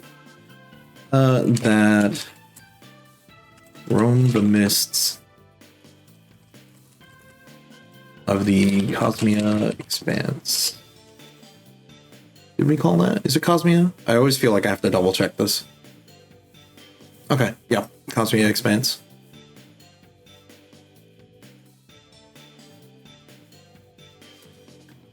However, this blessing is not free. Not free. Most sailors, travelers, travelers and pirates would not have this blessing. It would start to cost, I would say exorbitant, like cost, start to ramp up and cost significantly. Yeah. It's like, I feel like maybe if they become friends with someone in the followers, sure, maybe they would be able to get a discount. But the whole point is, it's supposed to be expensive. It's not supposed to be something that everyone's going to get, because then how would the pirate be doing his job, right? So...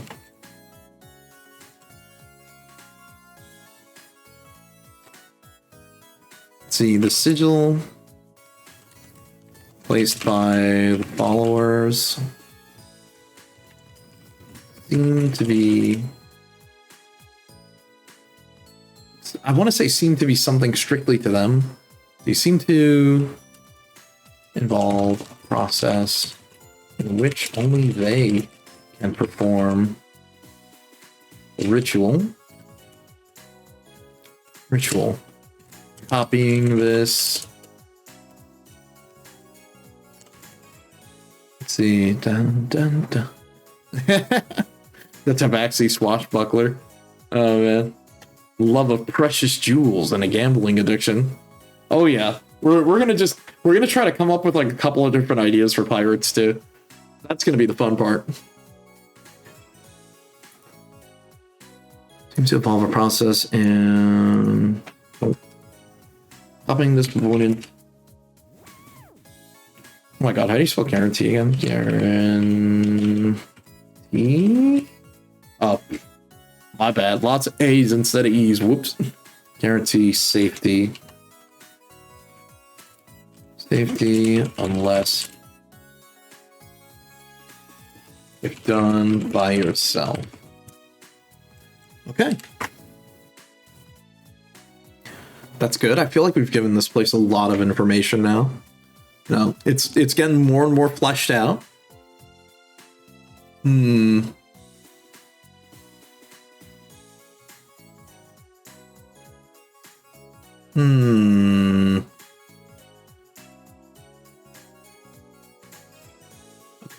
Okay. Gotta get a good variety too, like the gentleman pirate guy. Oh yeah. No, we definitely gotta put like a bunch of different types of pirates. Because I think that's what's gonna really make it feel a lot more fun. Especially, I think my favorite part's gonna be when we really sit down and flesh out the Pirates Cove and Licorice Island. I think Castaway Bay is gonna be very fun. Because, well, you're going to have a whole bunch of different types of pirates, and they're all going to have big heads and big egos, you know what I mean?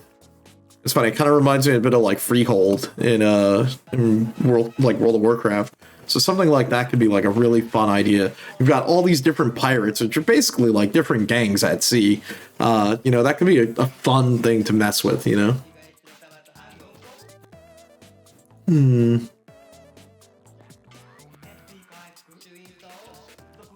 Let me see. You know what? Another soundtrack we can jump to. Actually, you know what? No, we can let this keep going. It's got a couple more songs.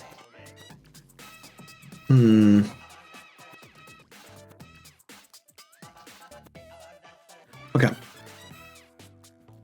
An ex-military Tommy Mommy pirate. Look, you know there's gonna be one. There's gonna be a wide variety. Of course there'll be one. Okay. The Artistry City. Okay, so this is gonna be the Venice-like city. Visually, this city should be like Venice. I'm sure I spelled that wrong. Yep, of course. I'm so terrible at spelling. I'm sorry. Thank you, autocorrect. That's helping me out. Let's see. Okay, so Nova Portmeyer.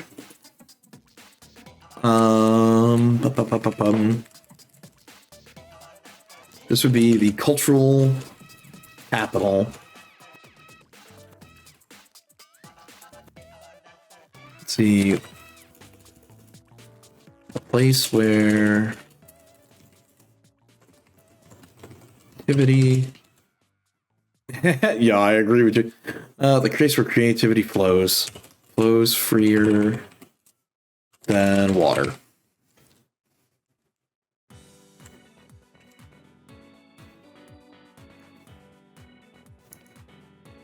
Let's see. They prefer not to fight because any damage they sustained is expensive to repair. Yep.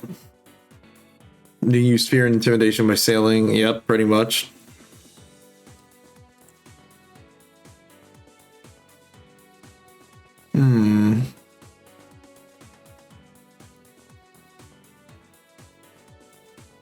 You know, it's funny. I have a feeling when I do end up running this campaign, I'm going to have to like go back to underwater combat sections and water-based combat and vehicle stuff, because if the party gets into a fight on a ship and they're not doing a boarding party situation, this is going to be kind of rough. I'm going to have to figure out how are we going to do a ship encounter. I mean, it could be fun. We can come up with some really awesome fun stuff, but you know what I mean? I'm sure we'll figure it out, I guess. Let's see. Visually should be like Venice, as this city would have ties to the old. Or let's see, ties to the artisans of old.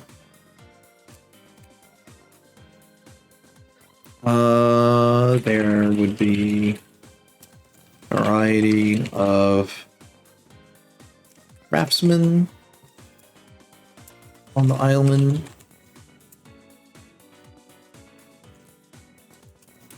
The party could get magic items. Ah, okay. The Matt Mercer's ship combat rules. Okay. Yeah, because I've never done ship combat in, well, obviously I was gonna say I've never done it in 5e. No shit. But I've done ship combat in 3.5, and there's a whole book called Stormrack about that, which I might actually end up reading through that on the side, and maybe we'll grab some fun stuff from there, and we can sort of slap it in there. I mean, sure, it's old D&D. It wouldn't be compatible, but there's nothing saying I can't just read the book and steal some stuff that I like from it. You know? Always room to grab what you can. I mean, there's no reason not to, right? Okay.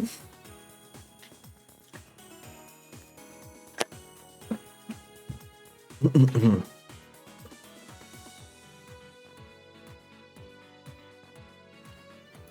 you could get magic items made here, or modify some existing items. Here they could meet scholars and archaeologists who are interested in preserving the past. This could lead them on a quest to discover ruins and find out the truth about what happened with the old empire. Elders would be hesitant to discuss. You know what? Actually, no. I think some elders would be hesitant to discuss knowledge of the old empire, as they fear the wrath of Sidon. However, some will openly critique the followers. Is it I before E, except after C, so it's there we go. Wait, hold on, I have to double check. Oh my god, okay, it is I before E, except after C. Wait a minute, where the hell was I writing? I'm a mess, dude. Okay, there we go. Oh wait, then that's right? No, it's other way around. Oh god, I give up. I'm a mess, dude. Yeah, we'll fix it later. Okay. Critique the followers of Poseidon for their fees to cross the open sea. Some have started speculating that there are other things afoot amongst the followers.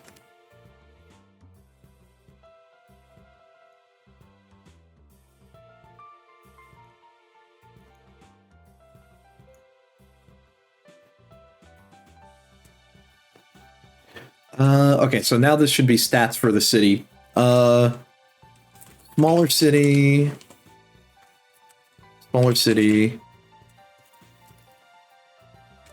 So small, it still holds a grand aura, grand feeling compared. Sanctuary.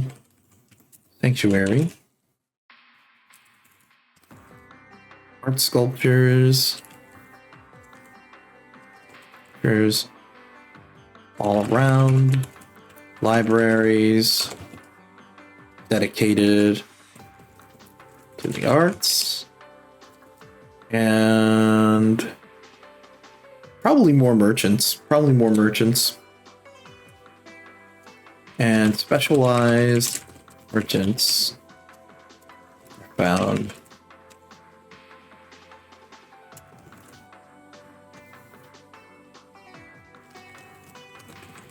in the market squares.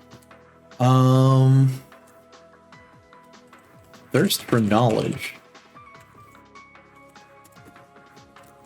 Some scholars may even... Oh, let me just do that. Some scholars may even request a party to investigate locations in order to discern...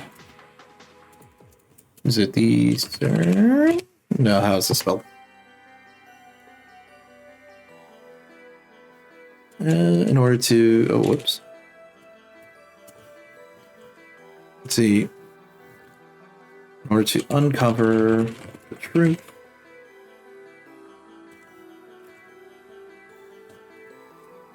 The expedition to the old capital. Plunder the vault of knowledge. There we go. Now we're cooking.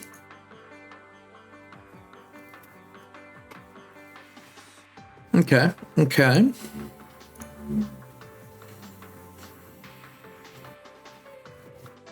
Let's see. Okay, the Uncharted Island, or Chimera Island.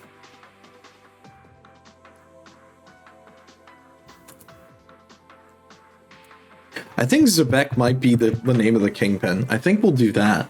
And we could say that he's using Chimera Island as his own treasure trove, almost. Like a way to scare people away.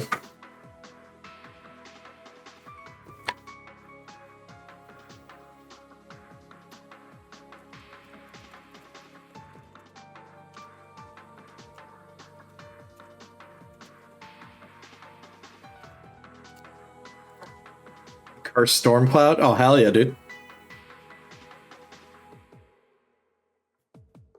Maybe. Let's see. Zebek has hidden his treasures on the island. However, he claims the land's cursed, and you'd be a fool to ever consider... You know, it's funny. I'm thinking either using the Sahajin or the Merfolk for that island, or for Bluefin Island, and maybe have it that at night the villagers are cursed and they turn into Sahajins or like Merfolk, where it's like during the day they seem normal, but then at night all the villagers like transform because of the mist rolling into the town. What do you think? I think we could do that for that. Let's see.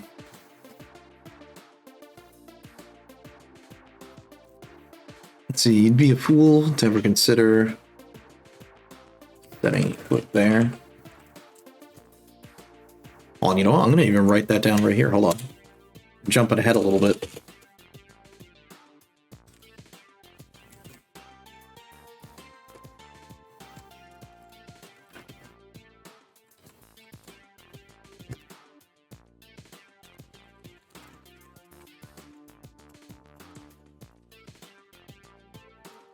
Fishermen during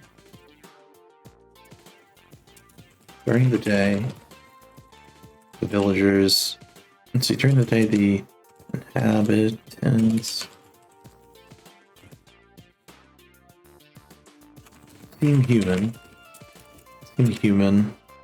and they seem human and act as if nothing is wrong, but at night they turn into maybe either Sahajin or Sahajin, a good old Sahawagan, or merfolk. Let's see. When the cursed, let's see. When the mists from Cosmia Expanse roll in. Would they be bloodthirsty? Hold on, you know what? Let me think on this. Let's see. During the day, the inhabitants seem human and act as if nothing is wrong, but at night, they turn into Sahajin merfolk once the mist from the Cosmic Expanse rolls in.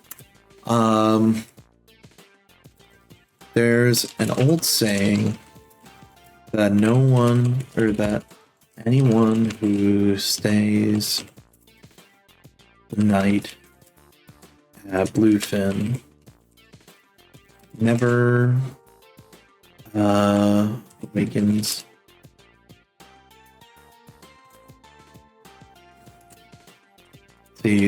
never awakens to sunlight, but instead pale moon.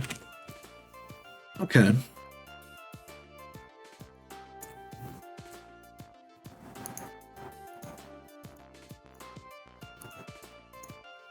Right, back to this. Okay. Ooh, all right. Hold on. Stretch. Quick little stretch. Ooh. Sometimes, like, you gotta break up the monotony a bit, you gotta limber yourself up. Stretch. Okay. Back to thinking. Back to getting the brain juices flowing. Okay. Right. Okay. So put there. In actuality.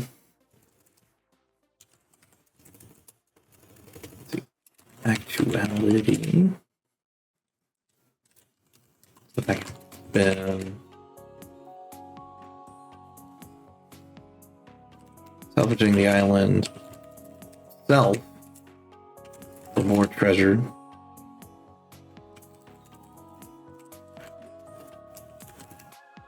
Beginning to fortify ruins as his own hideaway in case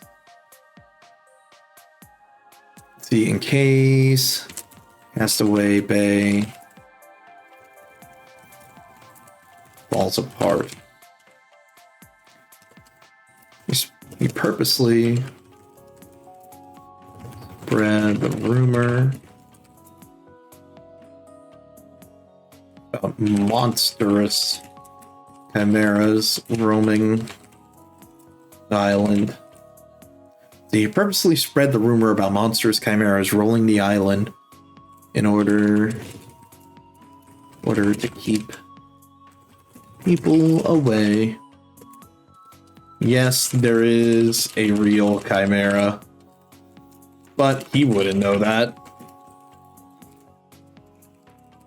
And let me just jump back up over here to where did we put it? Like Island.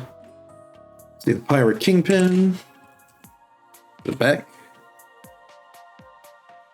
Let me just make sure I spell that right. Okay, good. All right. That's good. I'm liking that.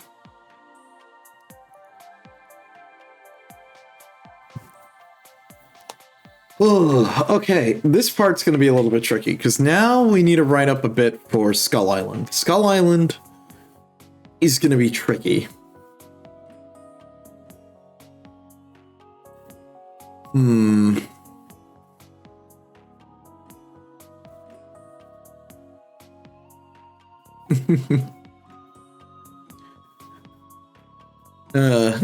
Don't like Lord Zed.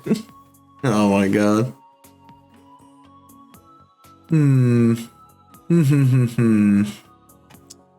Let me see. Okay. Let me think. Let me think.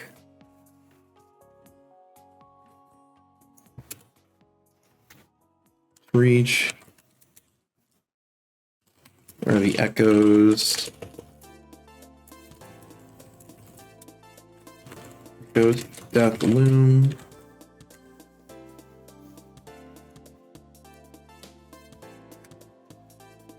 Okay.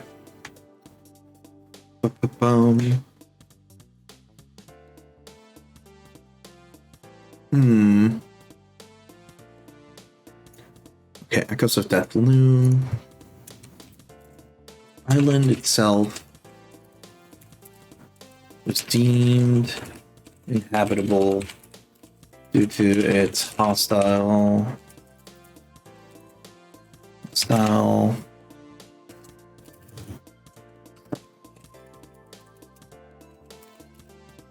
Oh my god, I can't spell.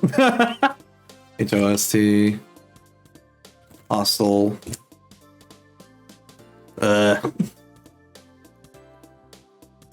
No, that's still wrong, I think. Yeah.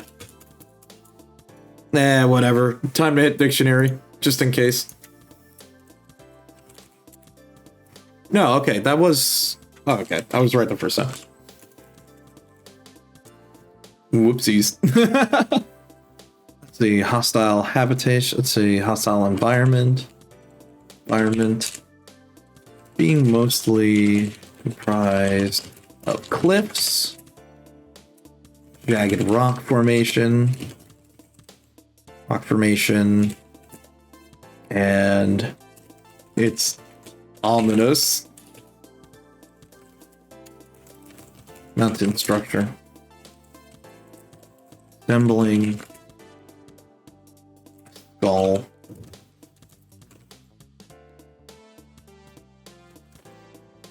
Horns. This is the hideout or resting place of... Oh my god, where is it? Hold on. Bam.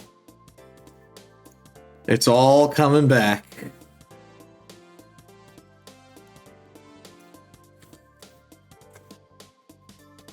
Resting place of... Sylvalia. The vessel used by the Dread Pirate, which I think we still need to give a name, but we'll give him a name next. That'll be like next thing on our list. Okay, used by the Dread Pirate. The island is surrounded by a thick coat of mist, and light doesn't pierce through it. If you were to step foot on the island, there would be no sunlight, and it would be as if it were permanently, or if it were eternal night. There are no inhabitants nor wildlife. Only the dead remain.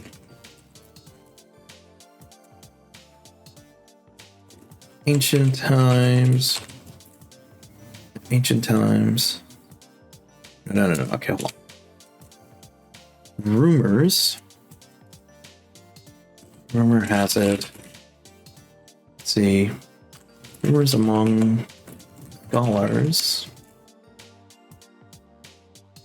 It's also an animation studio. Oh, man.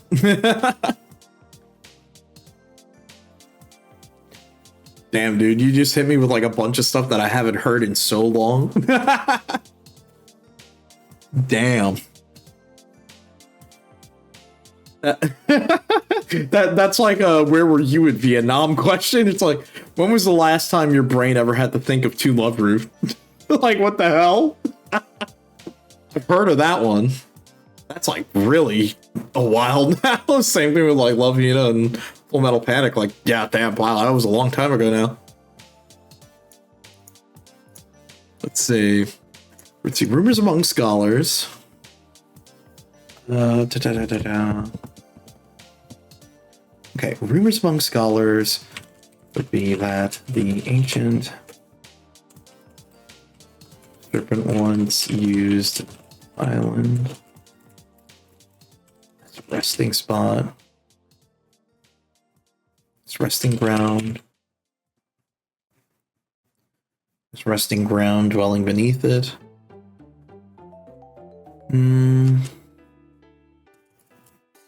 Resided on this island. Or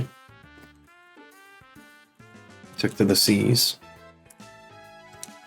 Ancient texts and ruins have provided enough to know that whatever is needed to slay such serpent may also reside on the island. And we leave that open-ended because it can be whatever we want, whenever we need it, and we'll hold on to that. Okay, let's play some of this. Oh, hell yeah. That's a banger to start with. Sure. All right. Composed. Okay.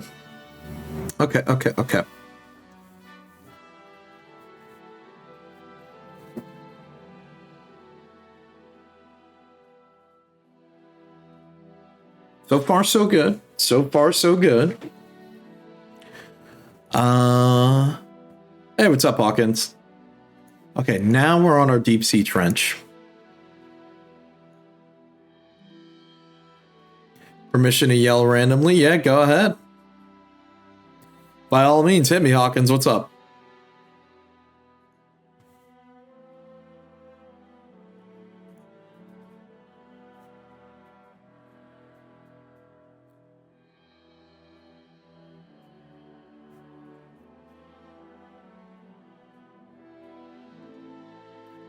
Let's see.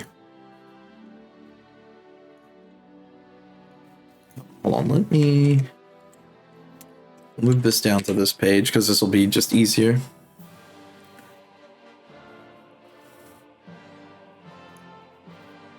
Let's see, depths of Urzu.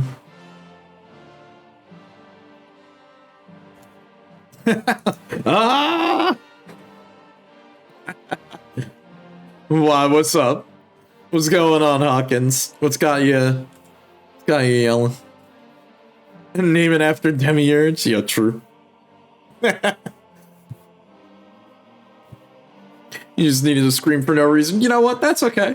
Look, sometimes you gotta do that. You gotta let it out. You just scream, you shout, you let it all out. These are the things that we're talking about, so come on. You know I'm talking to you? Okay. There you go. That's your Tears for Fears fix for the day. Oh, man. You randomly shout blood for the blood god? Hell yeah.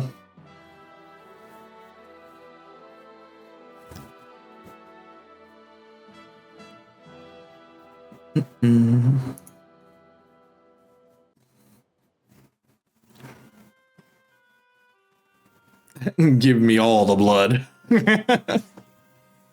Just don't pay attention to the skullless body. Of course. Of course.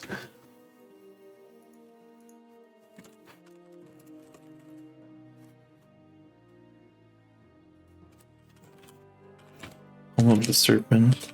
Origin of the... I am doing pretty good. I'm having a lot of fun here. You know, I started off with us going over things like, you know, where would you go to create a character? Like, you know, how would you come up with names? And I'm going to be honest with you, I'm not that creative. As I said before, I am not an artist, and nor am I a writer. But that doesn't mean we can't have fun and come up with stuff.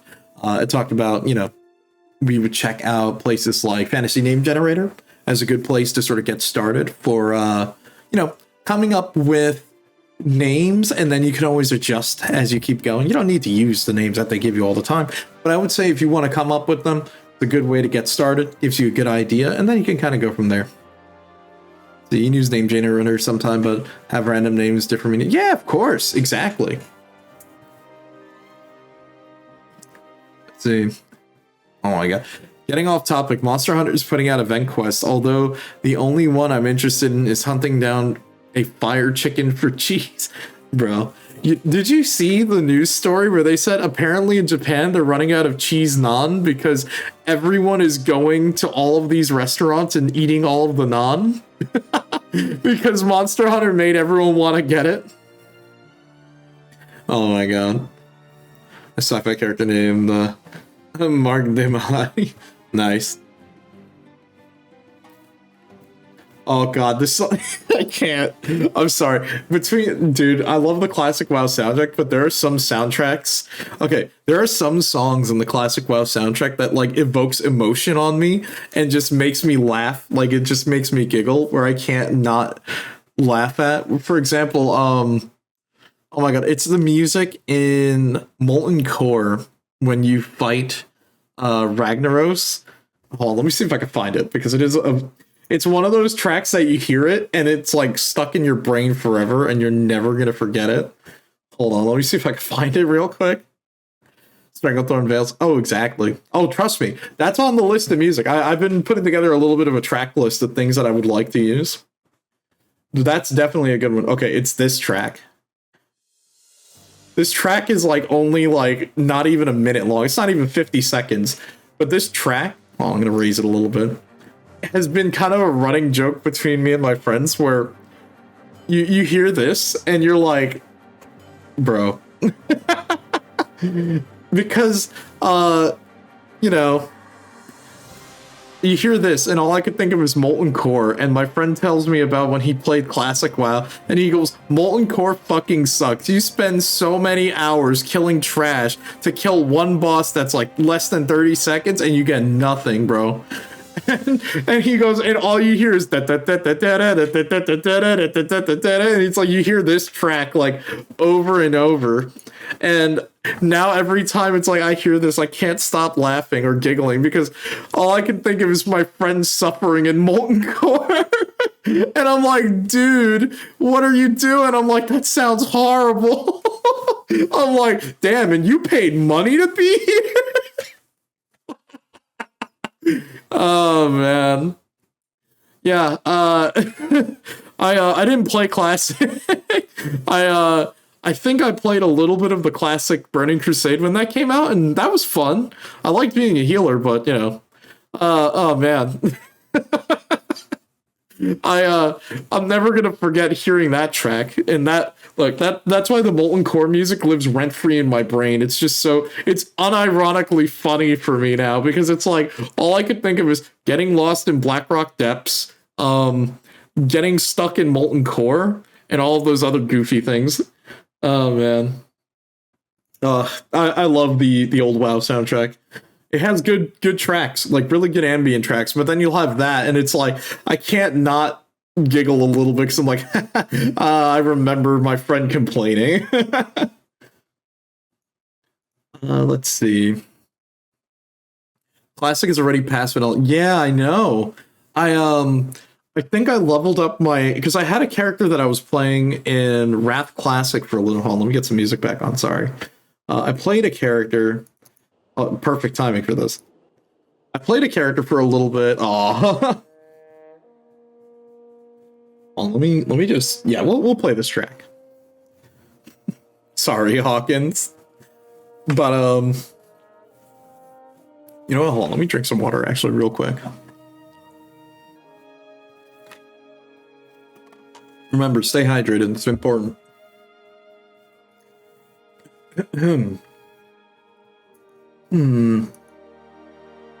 Welcome back.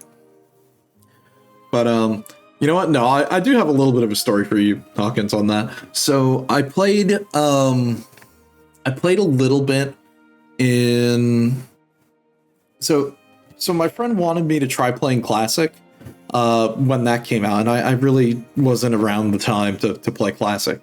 So I said, okay, you know what? I'll play a little bit of Burning Crusade when that comes out, or like. But Burning Crusade didn't come out, or like the Burning Crusade Classic didn't come out for a while.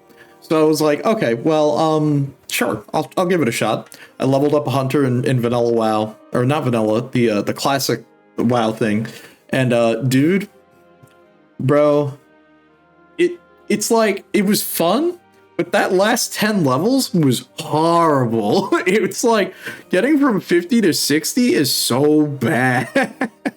I had fun doing the quests. It's just after I hit 60, I didn't know what to do. I didn't know. I was like, I don't know where to go. I don't know what to do. I was like, I guess I'm supposed to do dungeons, but at that point, it was like a week until Burning Crusade Classic, and it was really funny because how I hit 60 was I went into, you know where Karazhan is, and if you don't know, it's there's like this big ghost tower in the middle of like a chasm, and you can go there, and there's a bunch of ghosts in the graveyard. There's a bunch of ghosts in a crypt under there, and I went there, and I was just grinding ghosts. I literally sat there. I think I remember I was like in the middle of like a Zoom call or something, and or like some work meeting.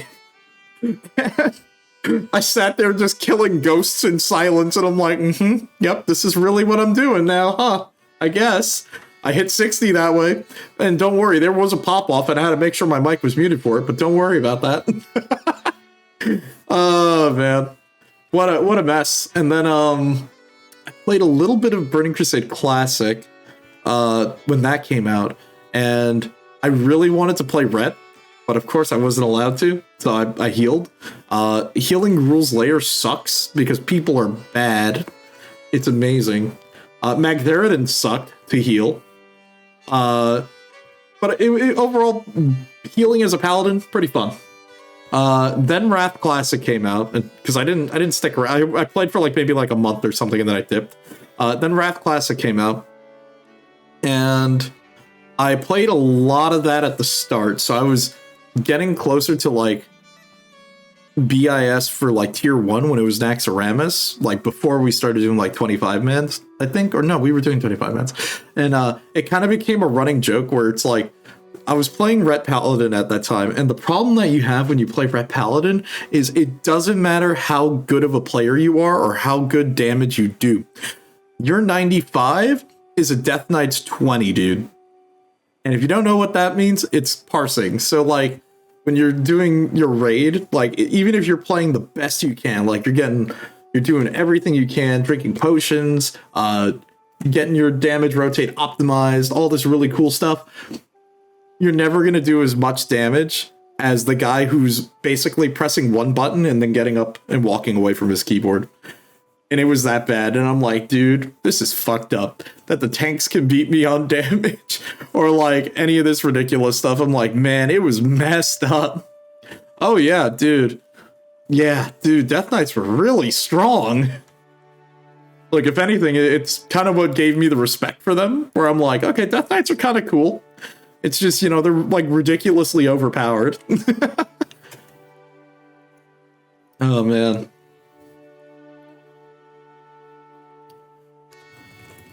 Beyond the Mists, the Mists of the... Oh my god, I forgot the name of our sea. Hold on. Where did I write it? Cosmia Expanse. Cosmia Expanse, deep beneath its surface.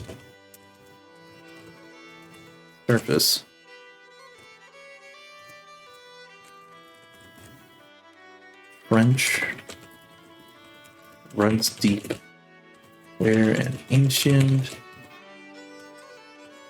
slumbers.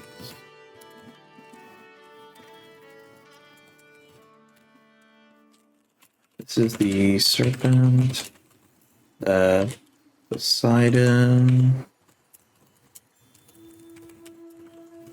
This is the serpent that Poseidon used to wipe out Golden Coast and destroy Empire tidal wave. Let's see. Here's a funny thing. You had loads of fun with Corpse Explosion because it had a glyph option to make it a second one. Oh no. You challenge them to your weight loss program. Oh no. So you would just like, that's messed up. You would bait them next to the guy who's dead, explode and kill them. No way. Now that's messed up, dude. Oh my god. Dude, no way. Let's see. This is the serpent Poseidon used to wipe out the Golden Coast and destroy the Empire with tidal wave. It's turning people into ghouls. Dude, the old, what was it? Old Ray's Dead, or Ray's Ally, before it ended up becoming like, whatchamacallit, I was gonna say a battle spell, a battle res. The old version of it was so bad. Like the ghoul DPS was so bad, but you know, at least it was something, I guess, if you're dead, but it's like, it's still no B-res, I'll tell you that much. Oh man. They should bring it back as a PvE ability. Yeah, why not? It could be fun. I mean, I think in later editions of WoW, didn't they change it to just being like a regular battle res like the rest of them? Hell, did you know that apparently in modern WoW, the current version, paladins have a battle res now? It's crazy. Oh, it turns you ghostly? Oh, no, it should make you look like a ghoul. I think that'd be cool. At least temporarily make you look like a ghoul and maybe say you're regenerating your flesh due to necromancy magic. Woo! You know, you can come up with something like that. Yeah, they do. It costs 3 holy power. They can use that mid-fight. It's actually really good if you're a paladin, because, I mean, even if you're the tank, the healer, or DPS, it's instant as long as you just have 3 holy power. Crazy, huh? Or is it instant? I don't know. Either way, it's the fact that you have a battle res on a paladin is kind of crazy. I'm like, damn. I hate this. Yeah. Yeah. Let's see. With the player skill here. I don't think the players would want to go here with their sub. They can. It would be bad. Bad and a hard recommendation to turn back. Ultimately, after the truth is revealed and our dread pirate free from his shackles,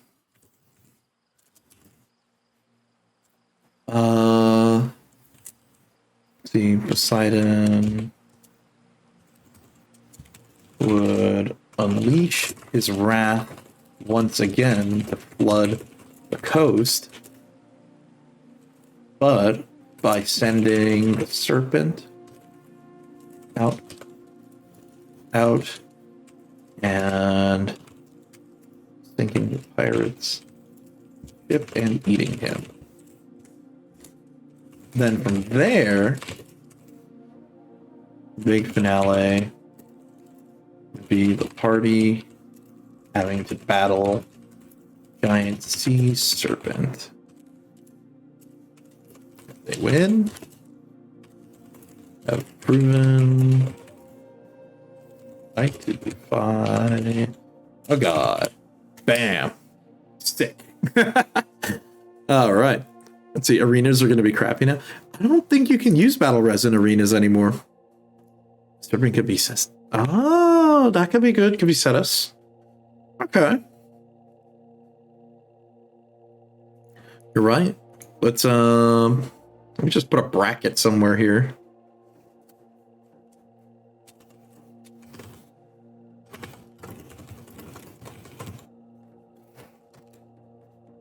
Also, Hawkins, remember how you were joking earlier about there being normal reses? Wait, why would you be... Oh, that's weird. Why would you normal res in an arena? Wouldn't you just be dead at that point? That's like... That sounds horrible, actually, now I'm thinking about it. That just screams bad idea. Damn. Oh, yeah, man, that's true. Okay, druids can always spend... Look, man, I have such a love-hate when it comes to, like, WoW Arena because, you know, it's funny because even, like, Warcraft devs have admitted where they're like, yeah, Warcraft is basically based off of, like, Diablo 2, which is based off of D&D, and I have to laugh because you could tell they wrote up World of Warcraft back when it was, like, 3.5 and stuff because... Damn, Paladins sucked in 3.5. So what did they do in Classic WoW? Nah, Paladins kind of gas, dude. Paladins pretty good. You know, for anything but damage, but you know what I mean? And then they were like, rogues? They're like, rogues aren't good enough. So we made rogue really overpowered. We're gonna make them have the stun lock combo of the ages, dude. And, well, druids were still overpowered, so they just kind of... Well, they kind of got beat in the head in Classic, but if you look at like modern World of Warcraft, dude, druids are crazy. Druids are so strong because they're so versatile, and it's kind of crazy because almost all of their shape-shifting forms are viable. Damn, that's rough. Rest in piss, monk. Oh, brother. Okay. Anyways, tangent aside. Let's see.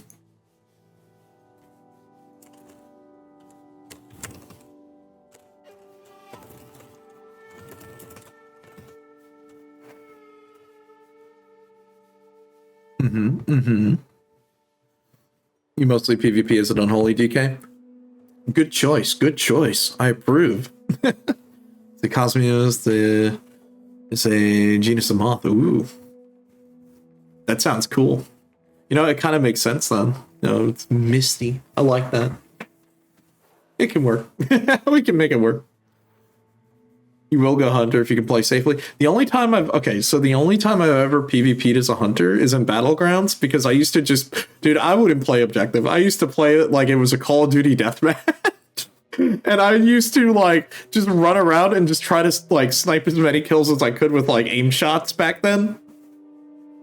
Because I think I did like a lot of PvPing in Kata and Wrath. Yeah, dude, you used to like do tons of fucking damage.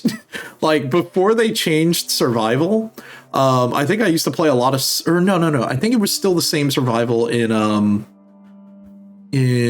Cataclysm. Because I remember I used to do that, and you would do survival or marksman, and I would do mostly survival because you could dot people up, black arrow, and then you would run away, and then they would just die off screen. Yeah, it became melee, and dude, I have a confession, all right? I'm actually a really big fan of melee survival. I'm such a big fan of it that I mained it for one tier, and my favorite part was every pull that we would do, I would always have 100 parses because there were like 20 people who logged playing survival. So I would always have like 99 percentile on most pulls. Oh man. The mist is created by a special moth shedding their scales. Did you know that the fluffiest part actually scales? No, I didn't know that. Ooh, interesting. Okay. Oh, also the other funny thing, so Hawkins, I don't know, are you familiar with like the add-on called weak auras? And if you don't know what a weak aura is like a little custom UI thing. You can like download people's packs or other things, and it'll like put images and stuff on the screen. So like, say you wanted to keep track of a cooldown, you can basically code it with a website to say keep track of this buff. So when the buff shows up on your bar and you can't see it, it'll like pop it up really big, and you can like have it pointed out. So here's where I started shit posting, okay? Because you can upload custom images or anything. So have you ever seen like some of those shit post images where my favorite one is like you see the weather report and then a Terminator in the corner and it's like some dude playing WoW, and it's like, that's where that comes from. So you can just put whatever you did. So I turned it into the survival slot machine. So like I would have it keep track of your bleed. By the way, melee survival was brutal because your bleed was 3 seconds, and it's like every like third hit you have to reapply bleed. It sucked. But if you're playing single target, you also need to maintain 5 stacks of Maghar Hunter, which is like you have to hit Raptor Strike every hit. So you basically have 2 buttons that you're always hitting, and then you need to hit your third one, which is your actual damage button, which, surprise, you also have to hit every like 3 seconds because you have to maintain a buff. Basically, the best way I could, like, if you were going to play survival optimally, and I think like I wrote a shitpost guide about it one day, where I said, it's imagine you're spinning multiple plates and you have to keep on spinning all the plates, or else if you miss one button, one plate just shatters and you have to like quickly pick it up, put it back up while you're spinning 2 other plates. And it's like, oh my God, it was such a mess. Like the whole rotate was like, you would have to stack yourself up so you could hit the Fury of the Eagle and get your multi-hits in. And then as soon as Fury of the Eagle ends, you have to quickly start restacking your buffs, because while you're doing the channel for the attack, all of your buffs drop off. It's such a pain in the ass. And that's not counting like Flanking Strike, where that would like reset and then give you more hits and more hits. And it's like, dude, stop. I can't play the game. I literally am mashing 3 keys over and over. And I'm like, please help. I need someone to call a doctor. My hands hurt. Oh, man. Look, I had my fun with a bit of with a bit of the min-maxing for it. Look, and that, and especially when it came to like the weak auras and stuff, it's goofy. See, if most melee weren't wrecking machines. Yeah.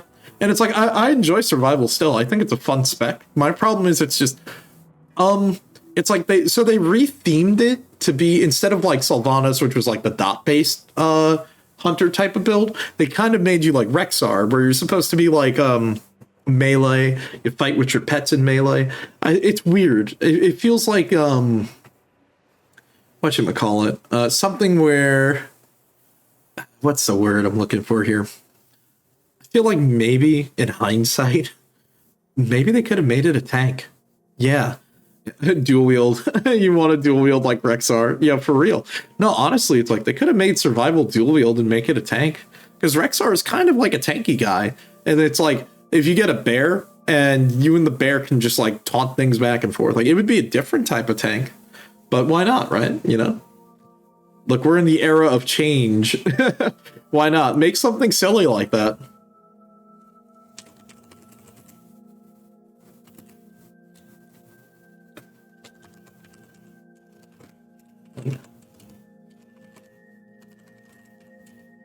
Be traveling.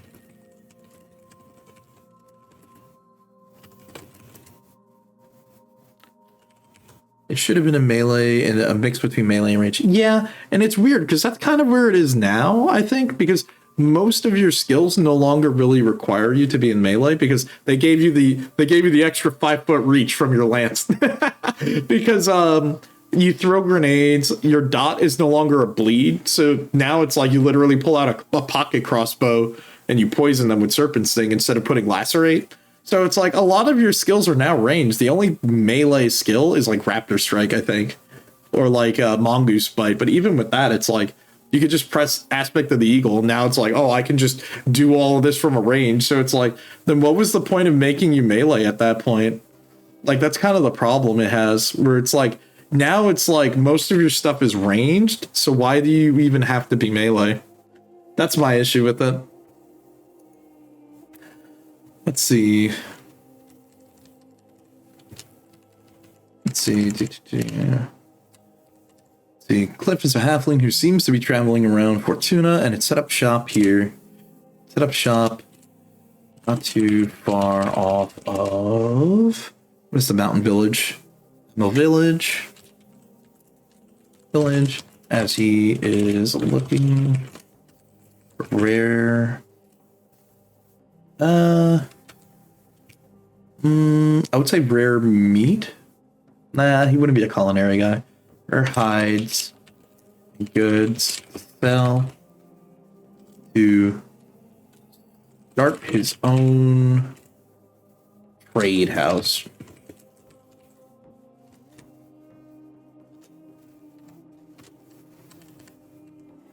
Yeah, there we go. Okay. Let's see.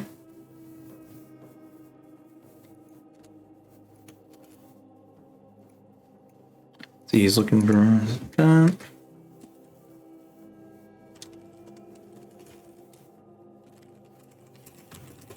Friendly person looking to make quick buck.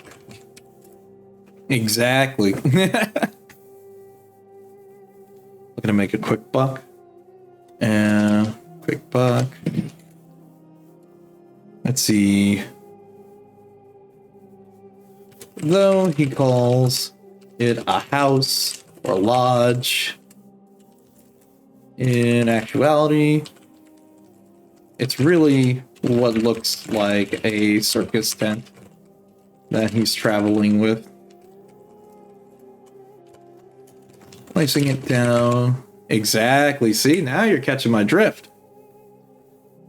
Placing it down as he goes. Try and sell his goods he finds along the way.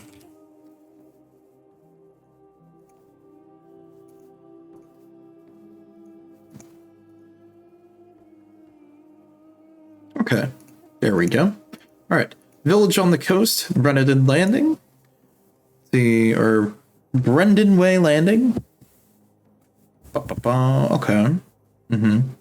Give him the accent of Minx. Dude, that's exactly what I'm imagining. That's exactly who I was thinking of. It's like if Minx wanted to run his own, like, traveling merchant stall. Oh, man. Okay, let me see. Maybe we'll just call this Brendan Landing. Or Breeden Landing.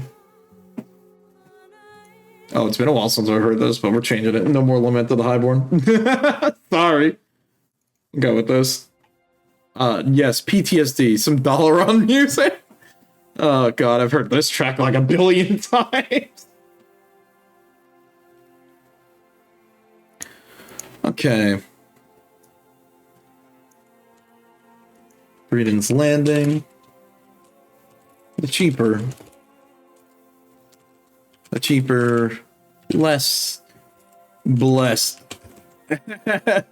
You go the hell back. You know what? All right, fine. I got you. We'll play it.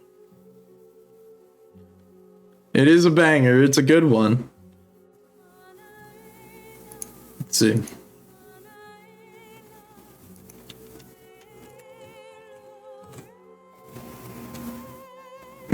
Go back to the maw. Dude. Oh god. Dude, man. They really they kind of shit canned her as a character, dude. They really dropped the ball. You know, now we're gonna listen to Teldrassil. There you go. Okay. Let's see. This would be where the players start. This is a simpler village where the players would have arrived either on a ship or from on foot from another location. Party could get what's the word I'm looking for? Charter ships. Charter ships from here as well at a lower cost. However, they will not have the blessing of followers. Maps. Fish tacos, yep. You hate how they redeemed her? Yeah, it was pretty bad. Also, I'm really sad what they did with Uther, because I like Uther as a character. Damn, they really fucked him up. They made him the blue man and made him sad. Oh, man.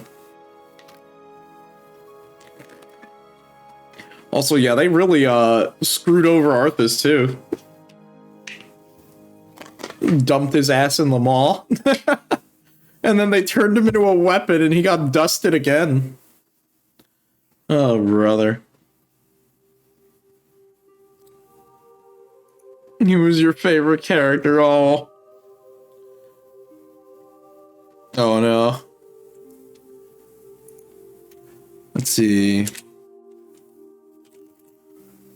Hook would have the party fend off ghosts that would attack the village at night in the crawling mist.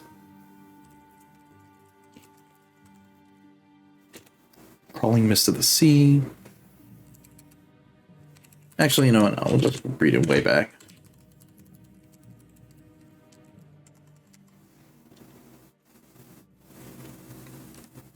Actually, you add that you got is telling you to stop gaming when you're watching a gaming stream, no less. Oh, and you got a serialize. Bro. That's funny. Welcome back. You know what? Hold on. Readway. There we go. Because Breeding Way, I don't know. I'm not really feeling it. I don't think that works out too well. Let's see.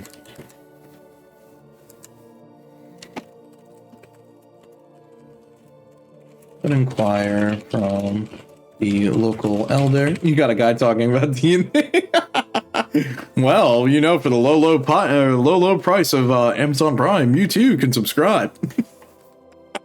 No, you don't have to. Oh, boy. Let's see. The party can inquire the local elder more about these nightly attacks. I saw Bud. He said, "I'm sailing." Oh, my God. Do you remember? Dude. Do you remember that song where it was just a dude yelling sail? Like, I remember that, like, forever ago. It just popped back into my brain. Oh, my God. Oh, man. Dude, that song has gotta be old now. Let's see. These nightly attacks. The fend off.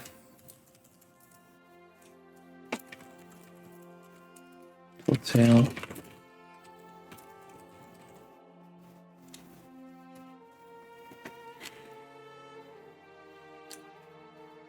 Can't play that song out loud because your dog tries to sing along. Oh my God. That's so funny.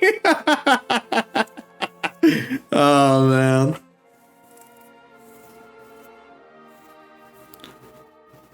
Let's see. I'm going to local elder for more information about these islands. See about these ghostly attacks.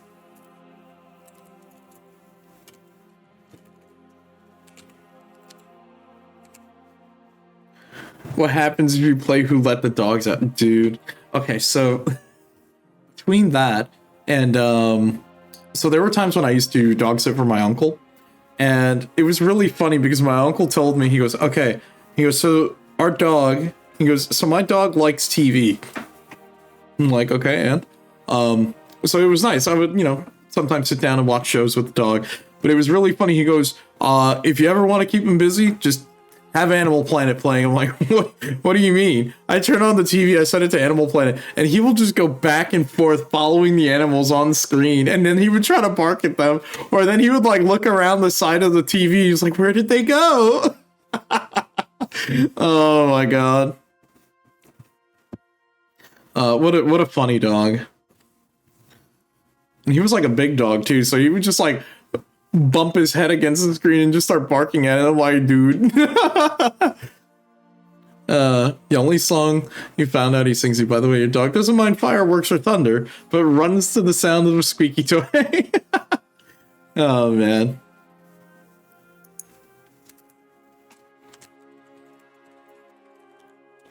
Aside from that, it is fairly simple. Has basic equipment available at the market. So it has basic equipment available at the market. Basic supplies could be found.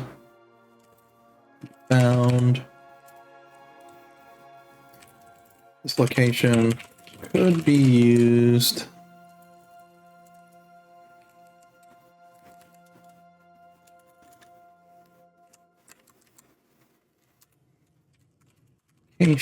Could be used as a hub for players if they choose. Could be in them.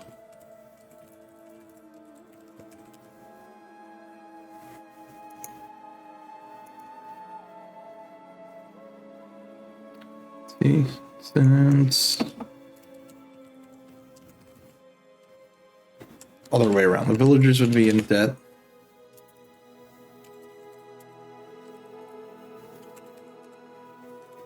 Okay. Let's see, the lighthouse.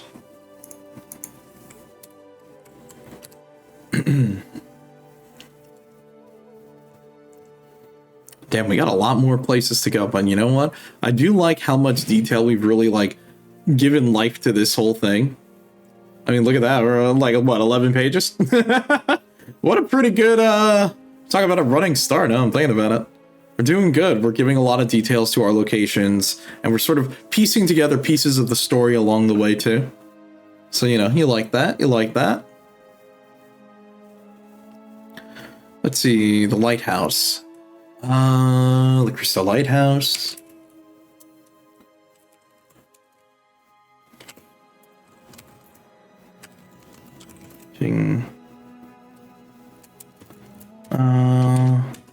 With a guiding light peak. Let me just do this. Okay. With the guiding light at its peak, sailors.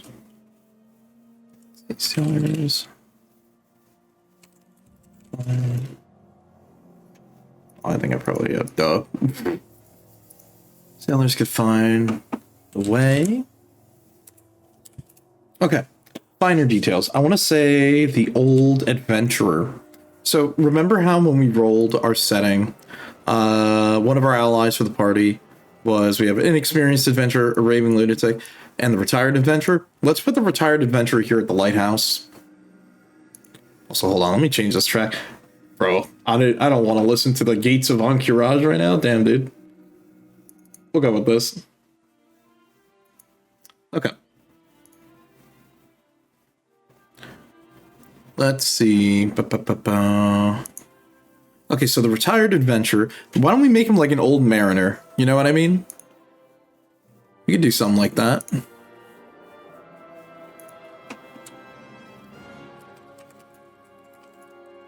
We found here. Retired adventurer. Retired adventurer. An older fisherman who knows of a mist, a blessing, from the followers and any other fool out on the seas. Come here, the party, and really see the effect of the mists over the expanse.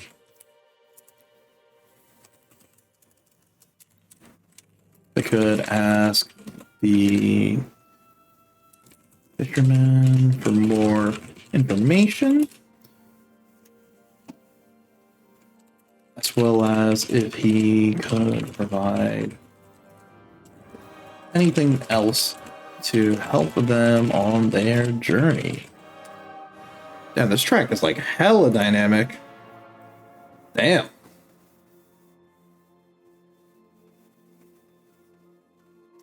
You know what?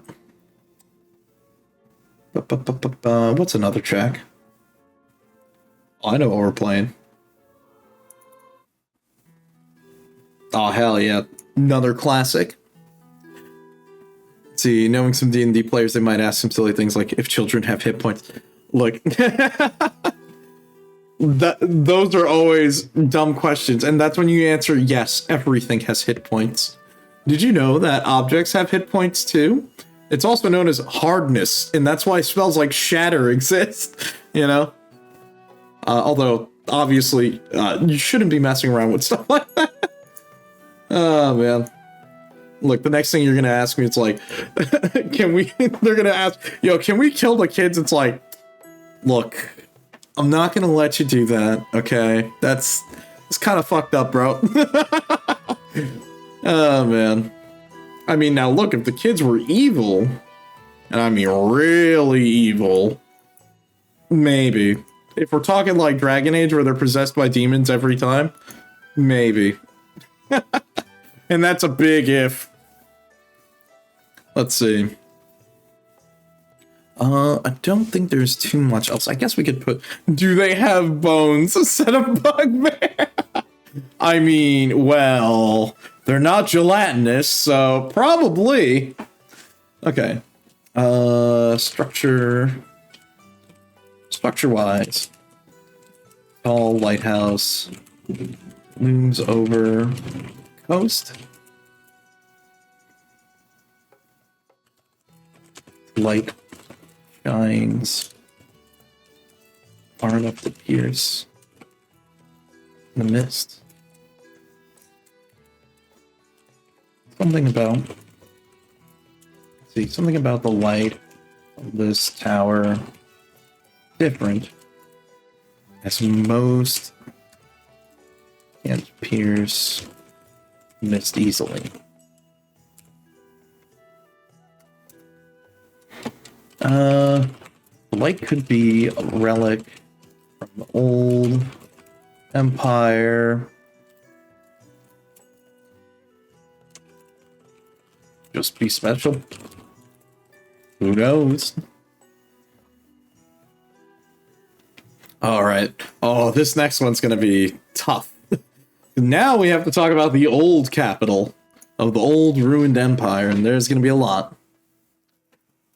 Someone needs to change the bulb. Let's see. In the evil campaign you're in, you're about to hit level 9.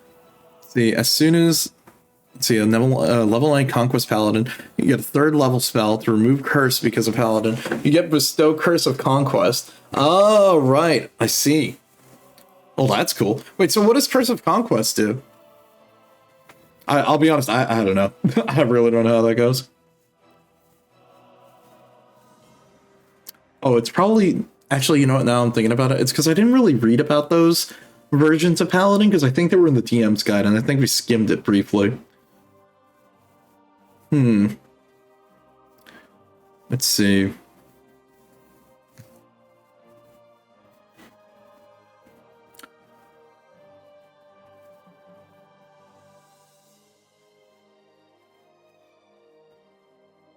Damn, we really did write a lot. Hell yeah.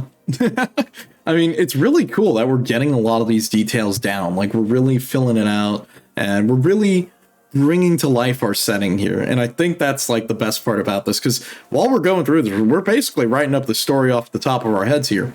Because again, the idea is you really want to leave a lot of open space for the players to sort of fill in the gaps here. You don't want to write a story that's beat for beat, plot for plot, because that's not good. Okay. Then you would be accused of railroading, which obviously not very fun. Now, I'm going to be honest, and in the nicest way ever, a little bit of railroading is okay, because you generally want to guide the party into a way where there's going to be content. You don't want to just drop them in the middle and say, okay, where do you want to go? Oh, I want to go to that mountain. I don't have content ready for that. Well, damn. You know, that's when you as the DM sort of have to step in and sort of, you have to put some guardrails up, okay? It doesn't need to be like, I'm shoving you into this way, go that way, but set up some guardrails, say you have access to these locations for now. And then we can figure out what to do. And we'll save for like the bigger locations for later and other things like that. You know what I mean? So these are the things you kind of need to keep an eye out for. Conquest Paladin does a lot of stuff like Aura of Fear. Aura of Oath is stuff like dominate the opposition and teabag them in public matches and stuff like that, bro. Oh my god. Oh, brother.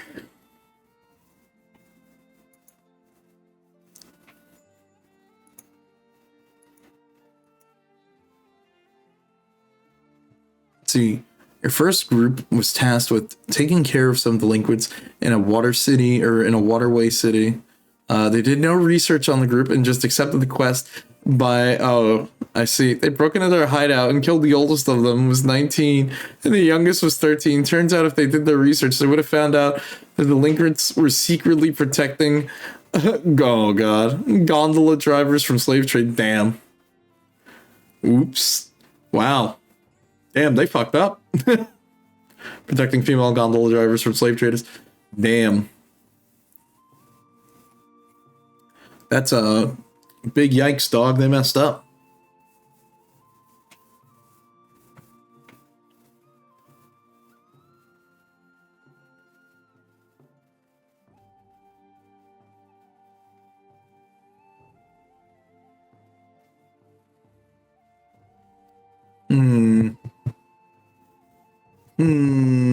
Okay. I'm just thinking. I'm thinking what we're going to do, because this is going to be a big, almost a full sheet of notes for this place as well.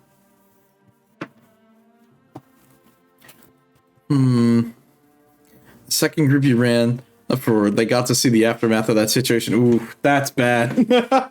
Well, I mean, look, you made it an interesting plot point for your world, so that definitely counts for something. Even though, well, it's maybe not, maybe from a not so great point. Oh, man. You know what?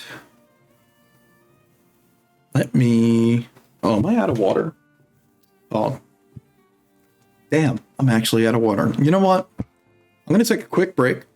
I'm going to get some water and step away for a sec. And then we're going to keep that. Then we were going to keep on working on this. Sound good? Let me just get myself ready over here. And I will be right back 1 second, everybody. Yep, I will remember to run an ad. Thank you, Leaf. I will. Yep. Okay, be right back a sec, guys. All right. You stole all the pineapples. Damn. You know, actually, okay, this is going to sound funny of a tangent. Speaking of pineapples, and not even like actual pineapples, so I was editing the Half-Life 1 video, and yes, I know, haha, the meme, the main video's on the way every time. But yeah, I'm like towards the end of that, and I have to laugh because every time there was a grenade toss in that, you hear me yell, "Oh my god, it's the pineapples!" or something stupid every time. Look, you know, I kind of got to that point where it's like a lot of the video turns into like different montages. So yeah, look, I'm putting in the work for it. We're gonna have a lot of fun once that video's actually out. Because I'll be honest, it kind of took me a while, and then I kind of took a break from editing for a bit. Then I got back to working on the VOD channel, as well as like putting up shorts and everything, which kind kind of took me a bit to get back into, but yeah, I want to say a hell ever since the start of this year. I've been back at it, you know, getting more of the shorts out there and getting as many, you know, VODs up as we can. Sure, we could be pumping out more VODs, but I don't know. I don't know if anyone would want the every day there's a VOD. I don't think I want to do that. Which, speaking of, while we're here, may as well self-shill a bit, because don't mind me. Because, hey, it's my stream. Hey, did you know that you could check out the YouTube channel where you can find shorts, and I have a playlist of those, or you can check out the VOD channel where, you know, we got VODs of the D&D streams, as well as, well, kind of everything else I do. I'm still, like, going through the backlog. There's a ton of shit. I'm sorry. And then, obviously, if you need to find where, you know, you can find me, or Dawkins, shorts! No, not like that. Or if you wanted to follow me on either Blue Sky or Twitter, whatever floats your boat, I'll be honest, it's really kind of a coin toss, whatever. Each have their ups and downs, but it's really whatever you want. You could always follow me there, and that's when I do announcements for streams. Eventually, I was thinking about maybe doing a Discord, but we'll see. We'll see. I don't know. I've got one that I have been working on, but I don't know if I want to open that up yet. It's mostly because I have no idea how to set up a server for sort of streaming. So yeah, once I figure that out, we'll do that. So yeah, there you go. That's a little bit of the self promo on that. I know that's the most you'll get out of me for now. Look, no, and you know what? I got one more bonus for you. Hey, did you know that you can use your Amazon Prime sub? All right, enough self-shill. Okay, back to work. Let's get back at it. Let me just check the playlist. Let's see. Amazon had an MMO game. Wait a minute. Oh, it was New World, wasn't it? Right? That was Amazon, right? Isn't that game dead? I think it's dead, right? Like it's shut down, or is it like still going? I don't know. Yeah, fair point. Because like I remember it's still up. Oh, okay. Because like I remember when that game was announced, a lot of people were excited about it and they wanted to see Amazon dip into like the MMOs. And then they just didn't. They gave up.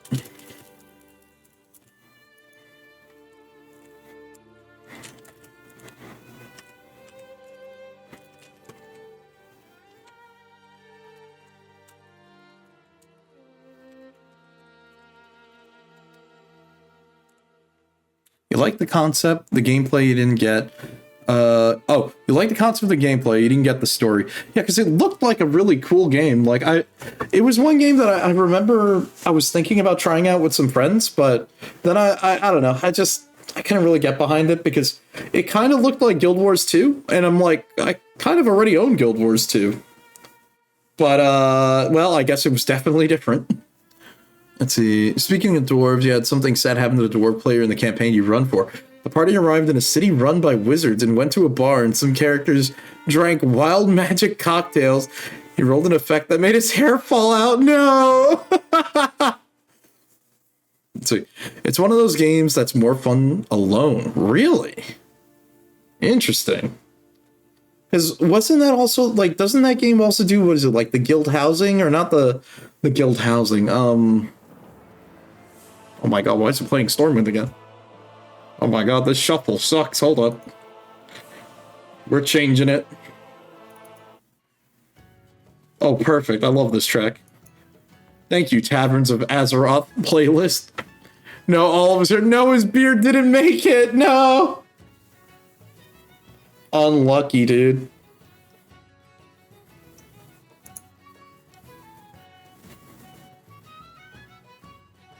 Oh, man. Okay, let's see. We wrote up the notes for the Dwarven area that collapsed. We will need to elaborate here. The ruins that remain are a shadow of its glorious past.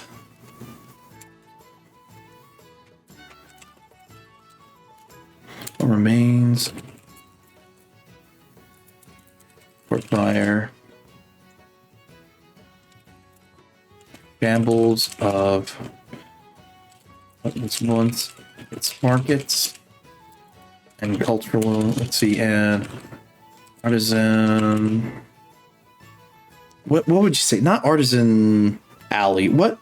It's, oh my god. Think artisan quarters. An artisan quarter. Gambling ground. Fools and vengeful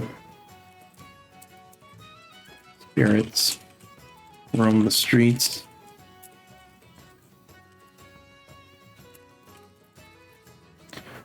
Yeah, Artist Alley. I know, bro. Damn, that's how you know I'm like so out of it right now. Artist Alley, yeah, bro. Oh man. Ay, ay, ay. You caught me. Okay. Let me see what else. Okay. Of this once bustling district. Want to buy a commission? Bro, 100% you know you would hear that. 1,000,000,000% you would hear that. Dude. Look, I appreciate that it still happens every once in a while, but it hasn't happened in a long time that I've had people hop into chat and sort of ask me for commissions. It happens every once in a while, but it is still like kind of funny. It's been a hot minute. Oh, did I lower the music? Okay, good, I did.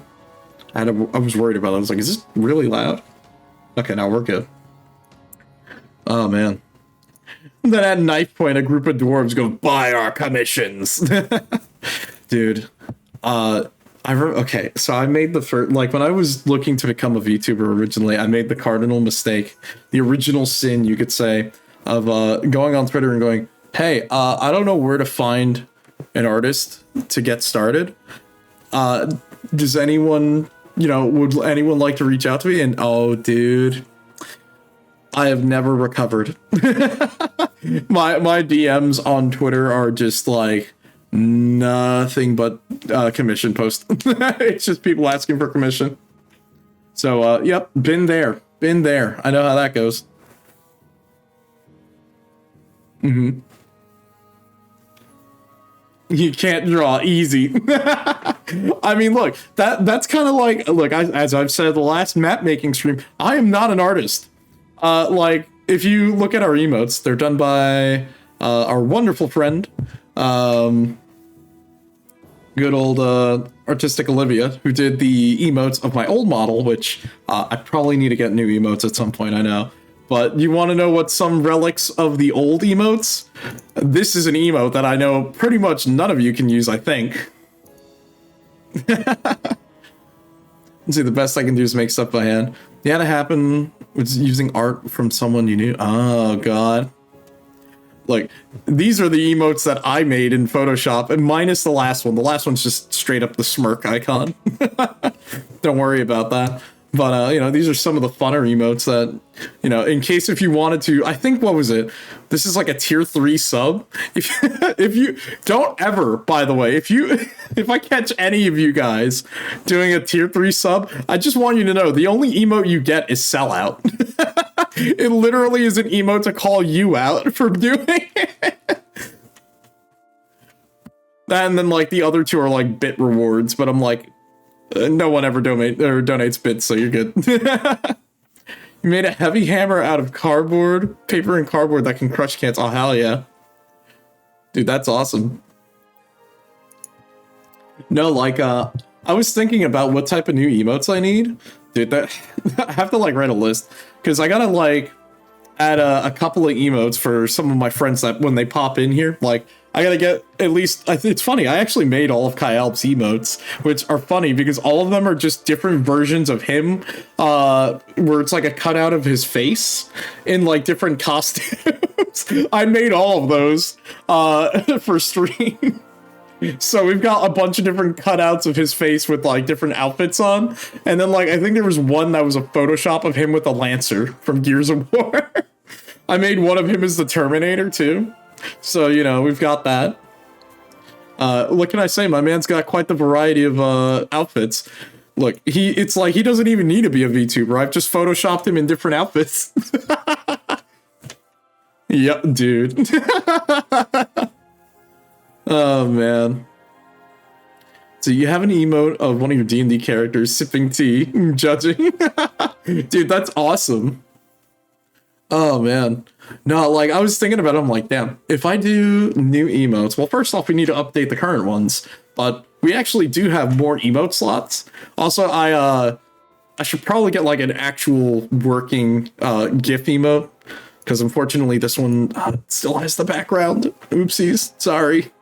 So I'll probably see if we can work something out like that. Either, I'll probably try to make some on my own in the meantime, because, well, kind of can't commission at the moment, but I would be down to try and, like, scratch up together something fun on the side. Because, like, I was talking with, for example, Joe, who pops in here occasionally from time to time on stream.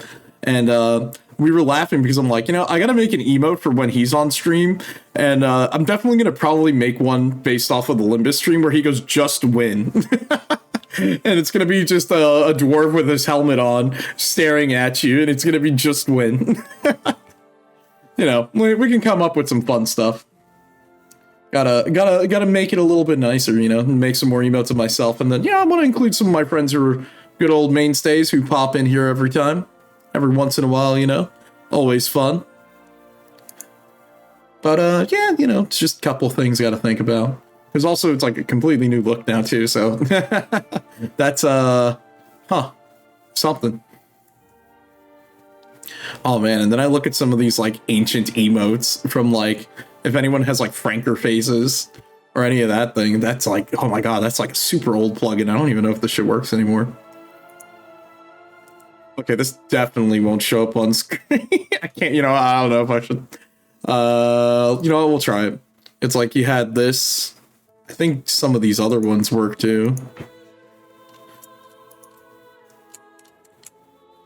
Okay, the Rob emote is like super old and it's really funny because it's a reference to a video that I can't even find anymore, where it was like it was a video where it was like dramatic music and it was just a zoom in of Rob the Robot and he says, when I die, recycle me. I want to turn into he goes, don't turn me into a Capri Sun pouch. Turn me into the plastic that goes into a bicycle or something really stupid.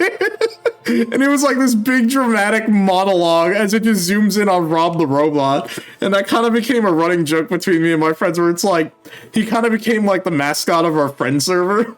Because one of my friends, he collects like old retro video game stuff as well. And he has like a Rob the Robot. And we were laughing because one time he just sent us a picture of, Rob the Robot holding a GameCube controller staring at the screen. Oh, man. Look, that's some of the goofy stuff that you love. Oh, man. That, and it's like, I've got the channel points as Maka, and the retro demon sprite as the subscribe badge. Maybe I'll update those eventually, but, you know, these are the little things that you think about when you work on the channel a little bit. Just little things that you want to give everyone, you know? We can always use some new fun emotes. Oh, man. Anyways, I want to change this. Why not? Used to say goodnight to your friends with a brick, figuratively. You know, alright, fair enough. Good. As long as you're not throwing actual bricks at people, I think you're good. At the center of the ruined district.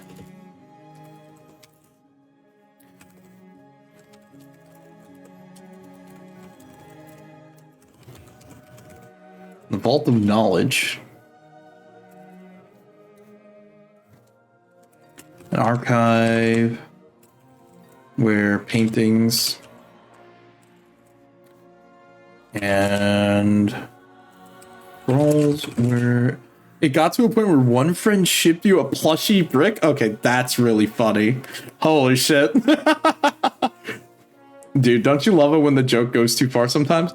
Like, it reminds me of like when we do Secret Santa amongst me and my friends, and it turns into who buys each other the funniest gag gift. It has a screaming face and it glows in the dark. Oh my god. That's great. Dude, I think the funniest thing was like one of the guys got okay, so on his Secret Santa, he requested a tungsten cube. Why? I don't fucking know. He just wanted a tungsten cube. So the person who got him the tungsten cube, it was the tungsten cube in a box, in another box, in another box, in another box, wrapped up with rope and wrapping paper, and then just kept on wrapping more and more. And it was just like this big ridiculous mess, and it was just going through all this just to open it up, and it's a tiny tungsten cube that's heavy as hell. Oh man. Look, sometimes you gotta do it to your friends, okay? And it's really funny.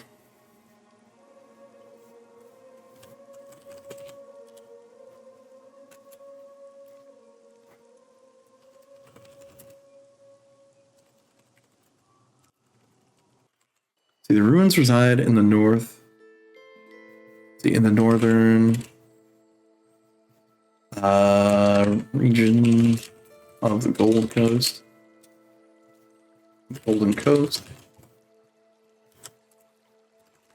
Highlands.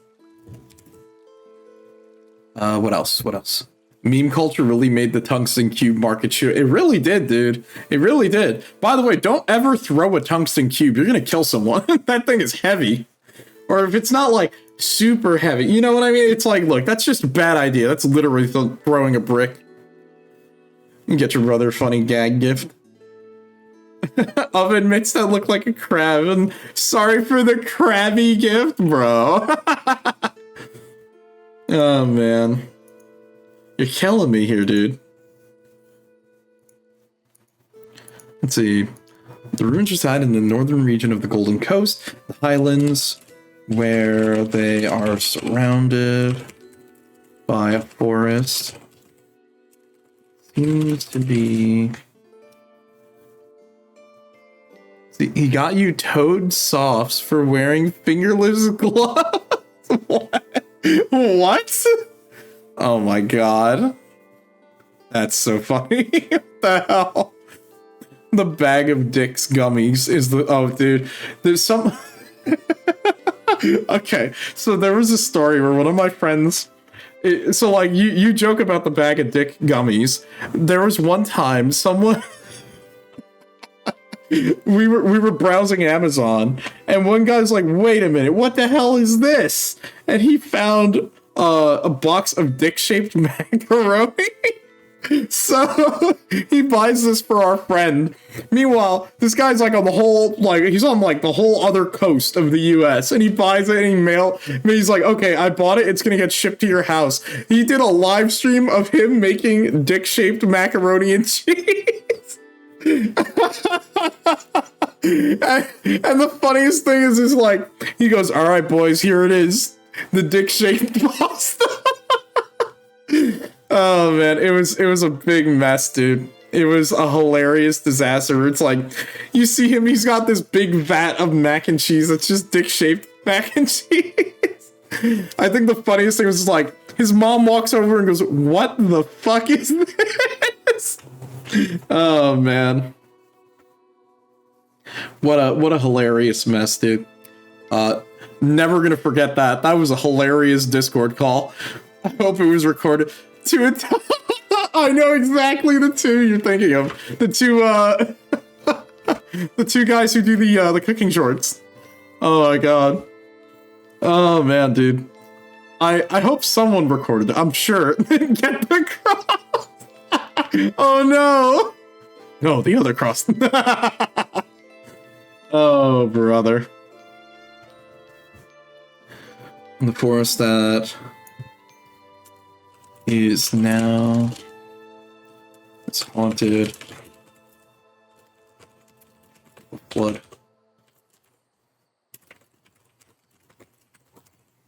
That remain.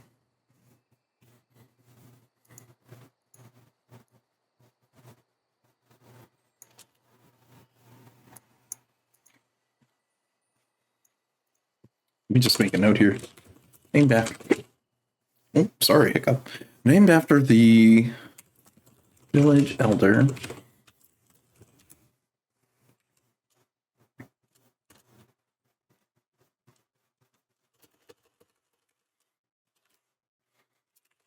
see, a mill.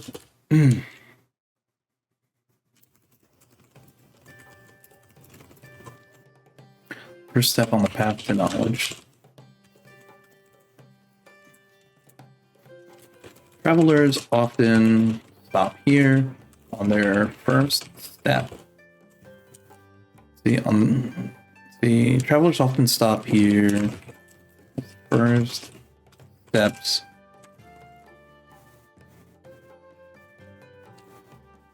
All of knowledge. It's seen as a pilgrimage. Pilgrimage among the followers as well as scholars. Let's see, the followers of Poseidon.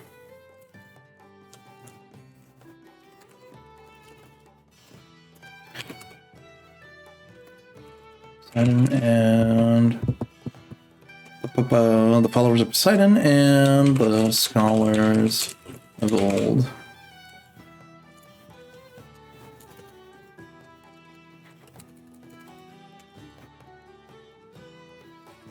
To ascend.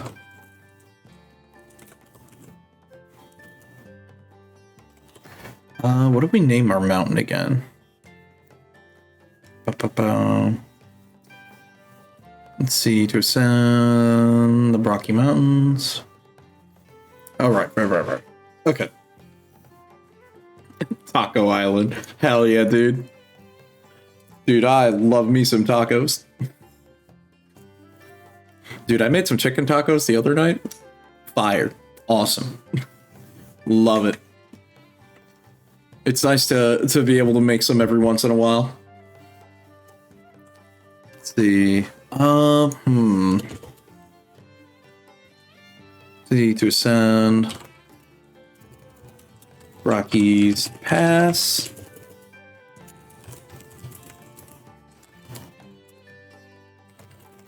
Halls of Knowledge.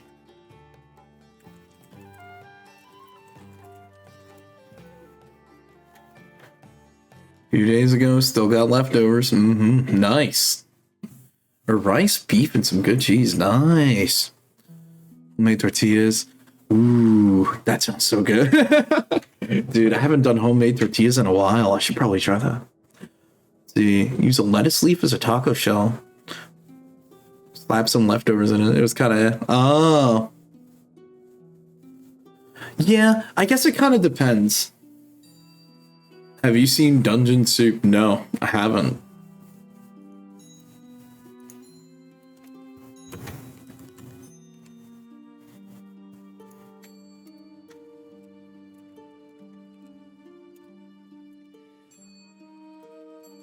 Village. See a chaotic good barbarian at the level 20 range. Oh, damn. Well, damn. Now I'm going to have to take a peek at that later. Let's see. The villagers would be more the kind to... I'm almost thinking like, kind of like, what's the name? Like a Sherpa? The villagers would ask the party if they needed a guide who could bring them up the pass. Think like a Sherpa? I think that's how you spell that? A Sherpa guiding someone up the mountain. Hold on, let me Google that. Is that correct? I feel like Sherpa is correct. Sherpa.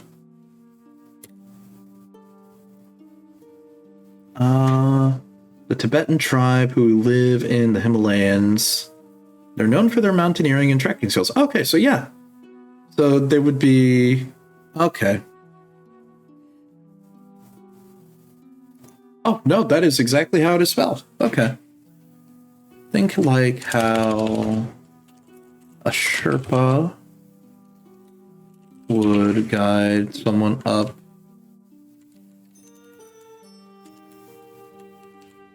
Mount Ever.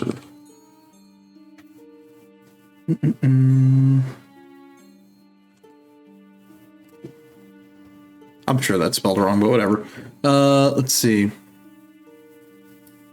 See, that's fine. It's how I just like how funny the skits are. Hey, fair point, fair point.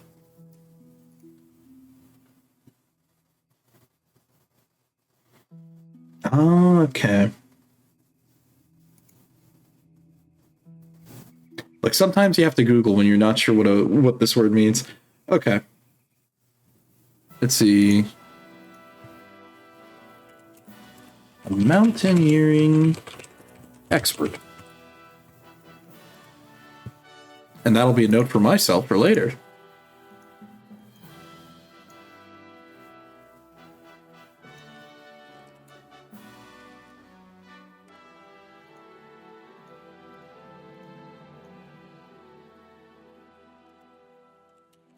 See, the village itself would be fairly small as it's built on the road itself and acting as start point and incline into the mountain range. There we go. You know what? Let me change song. I feel like we've heard this one before. What is this one? Oh, hell yeah, dude. I love this track. Hell yeah, we're using this one.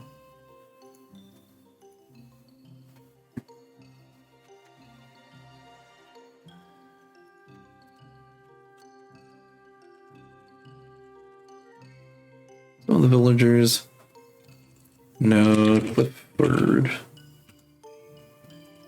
And get in working with him. Should play this music during the gnome ship encounter, you know? I was thinking either that or the Inventor's Island. That could be pretty good. Yeah.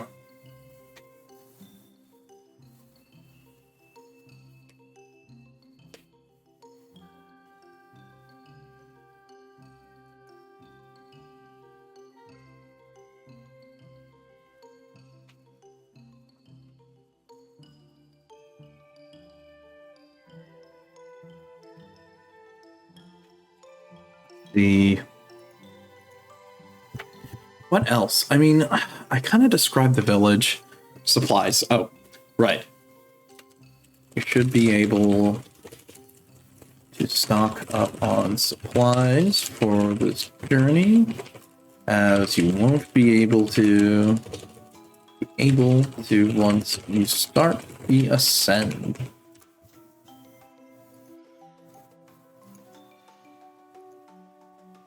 Okay. How much more do we have to go? Oh, we got like a whole sheet left. Well, you know what? Let me just do a time check. Okay, we're like, okay. We can... I think we can just chill here for a little bit and just talk. While we get ready to go for the night. I think what we'll end up doing for the next D&D stream, we're going to wrap up building up our world's history. Then we're going to go into characters, and we're going to flesh out characters a bit there. And then I think what we'll do after is we will kind of write bullet points, I guess, of things, how they should happen. Again, it's more the case of we can leave it open-ended because the players can kind of go in any direction they want. It's just to sort of guide them loosely in general directions, and then from there, we can sort of build up on that. I think what else we'll do is we're going to probably maybe write the hook handout, and like maybe set up the rules to the campaign based on of, well, a number of things, like, you know, what level should the players be, etc., etc. I know we wrote some of that down somewhere, I think, but I feel like for the scale of adventure that we're working with here, I think either we start the party off at maybe level 4 or 5, and then as they sort of go through the beginnings of the campaign, I would say the goal is to get them to, I want to say, yeah, I'm thinking 5, and then we get them to, I want to say, at least level 10 before the midpoint of the story. And I think when, because I would be doing milestones. I'm not going to be doing regular EXP, because I think I would want to pace it so the players would get a level fairly quickly, because considering like the ramping up to where we're going at the end of this campaign, I think I want the players to be anywhere from 15 to 18. I don't think we're going to get to 20. I'm going to be honest. But, you know, I do want the players to have that power push. I want them to have that power spike and really like get there, because if we're going to be having them do content that can be challenging, I want them to feel like they're up to it. You know what I mean? Then when do you really get to see a campaign get up to like 15? So I think that would be the goal for the end. You know what I mean? And then we'll see from there. So I like that. I like that quite a bit. I think that'll be good. So let me just transition us back over to our chat room, and we'll chill. We'll chill for a little bit. We'll talk. Let me do this. Oh my god, I'm like huge. Hi. Let me move myself over a little bit. Oh, a little bit too small. Yeah, there we go. That's good. So now that we're back here, yeah, okay. So next time we're gonna finish the rest of our locations, work on our characters. We're gonna do a bunch of stuff. Yo, what up? Ooh, I'll wiggle too. There you go. But yeah, I'm feeling pretty good. I was a little nervous going into this because I was like, man, I really haven't done something like this before where, you know, I've done a lot of discussion, done a bit of map making and stuff, but for me, it's always been kind of difficult to like try and write a story with someone watching you write a story. You know what I mean? But no, I think we had a lot of fun. It was good bouncing ideas back and forth with you guys. And of course, as always, I appreciate that. It's always the fun part. And, you know, honestly, I think we're probably going to have a good time with this. I think by the end of it, we'd have a pretty fleshed out campaign setting and maybe a lot of stuff. See, next time you can think of a plot device or a magic homebrew item. Yeah, actually, that could be another thing that we might end up doing. Always good working alongside you. Working on game design document. Yeah, no problem. Appreciate it, Cruise Night. Yeah, having folks toss ideas is always nice. Yeah, it's always a fun idea to just like sit down and do all this stuff. So, you know what? Let me just double check something real quick on my end. Okay, yeah, it's getting a little bit late, but that's okay. I'll need to double check. Okay, so little heads up for tomorrow's stream. I just have to like double check what's going on. If we're doing, I have to double check this on my end. I'll see if we're doing Limbus Company, or if not, we're going to be doing Final Fantasy V. It just kind of depends. I have to see if the maintenance is happening at that time tomorrow or is it on Thursday. I'll just double check. But when I do, then we'll figure out what we're doing. So it's either going to be me doing the challenge mode in Limbus Company, or we're going to be doing Final Fantasy V, and we're going to have some more fun getting ready for that end game. So, on that note, hey, thanks again. If you're new here, feel free to drop a follow. Usually streaming Mondays, Tuesdays, Wednesdays, and Thursdays around 8 p.m. EST. And yeah, I'm hanging out here and having a good time with everyone as always. So, as per usual, bam, exclamation point links. You can find the main channel, you can find VODs, you can find my Blue Sky and my Twitter if you want to ever know what's going on with stream. And yeah, new short came out today. It was pretty fun. It was a highlight from the last Limbus stream. And new VOD tomorrow, which is the second, or no, I think it's like the start of the Snow Queen route, or like the second part of it, I think, something like that. I think it's the second part of Snow Queen. And on Thursday, new short coming out as well, and Friday, more Snow Queen. If I had to tell you, I think the last part of the Persona 1 uploads is scheduled for next week. So by then, you'll have all the Persona 1, both the playthroughs, well, both the stories. So yeah.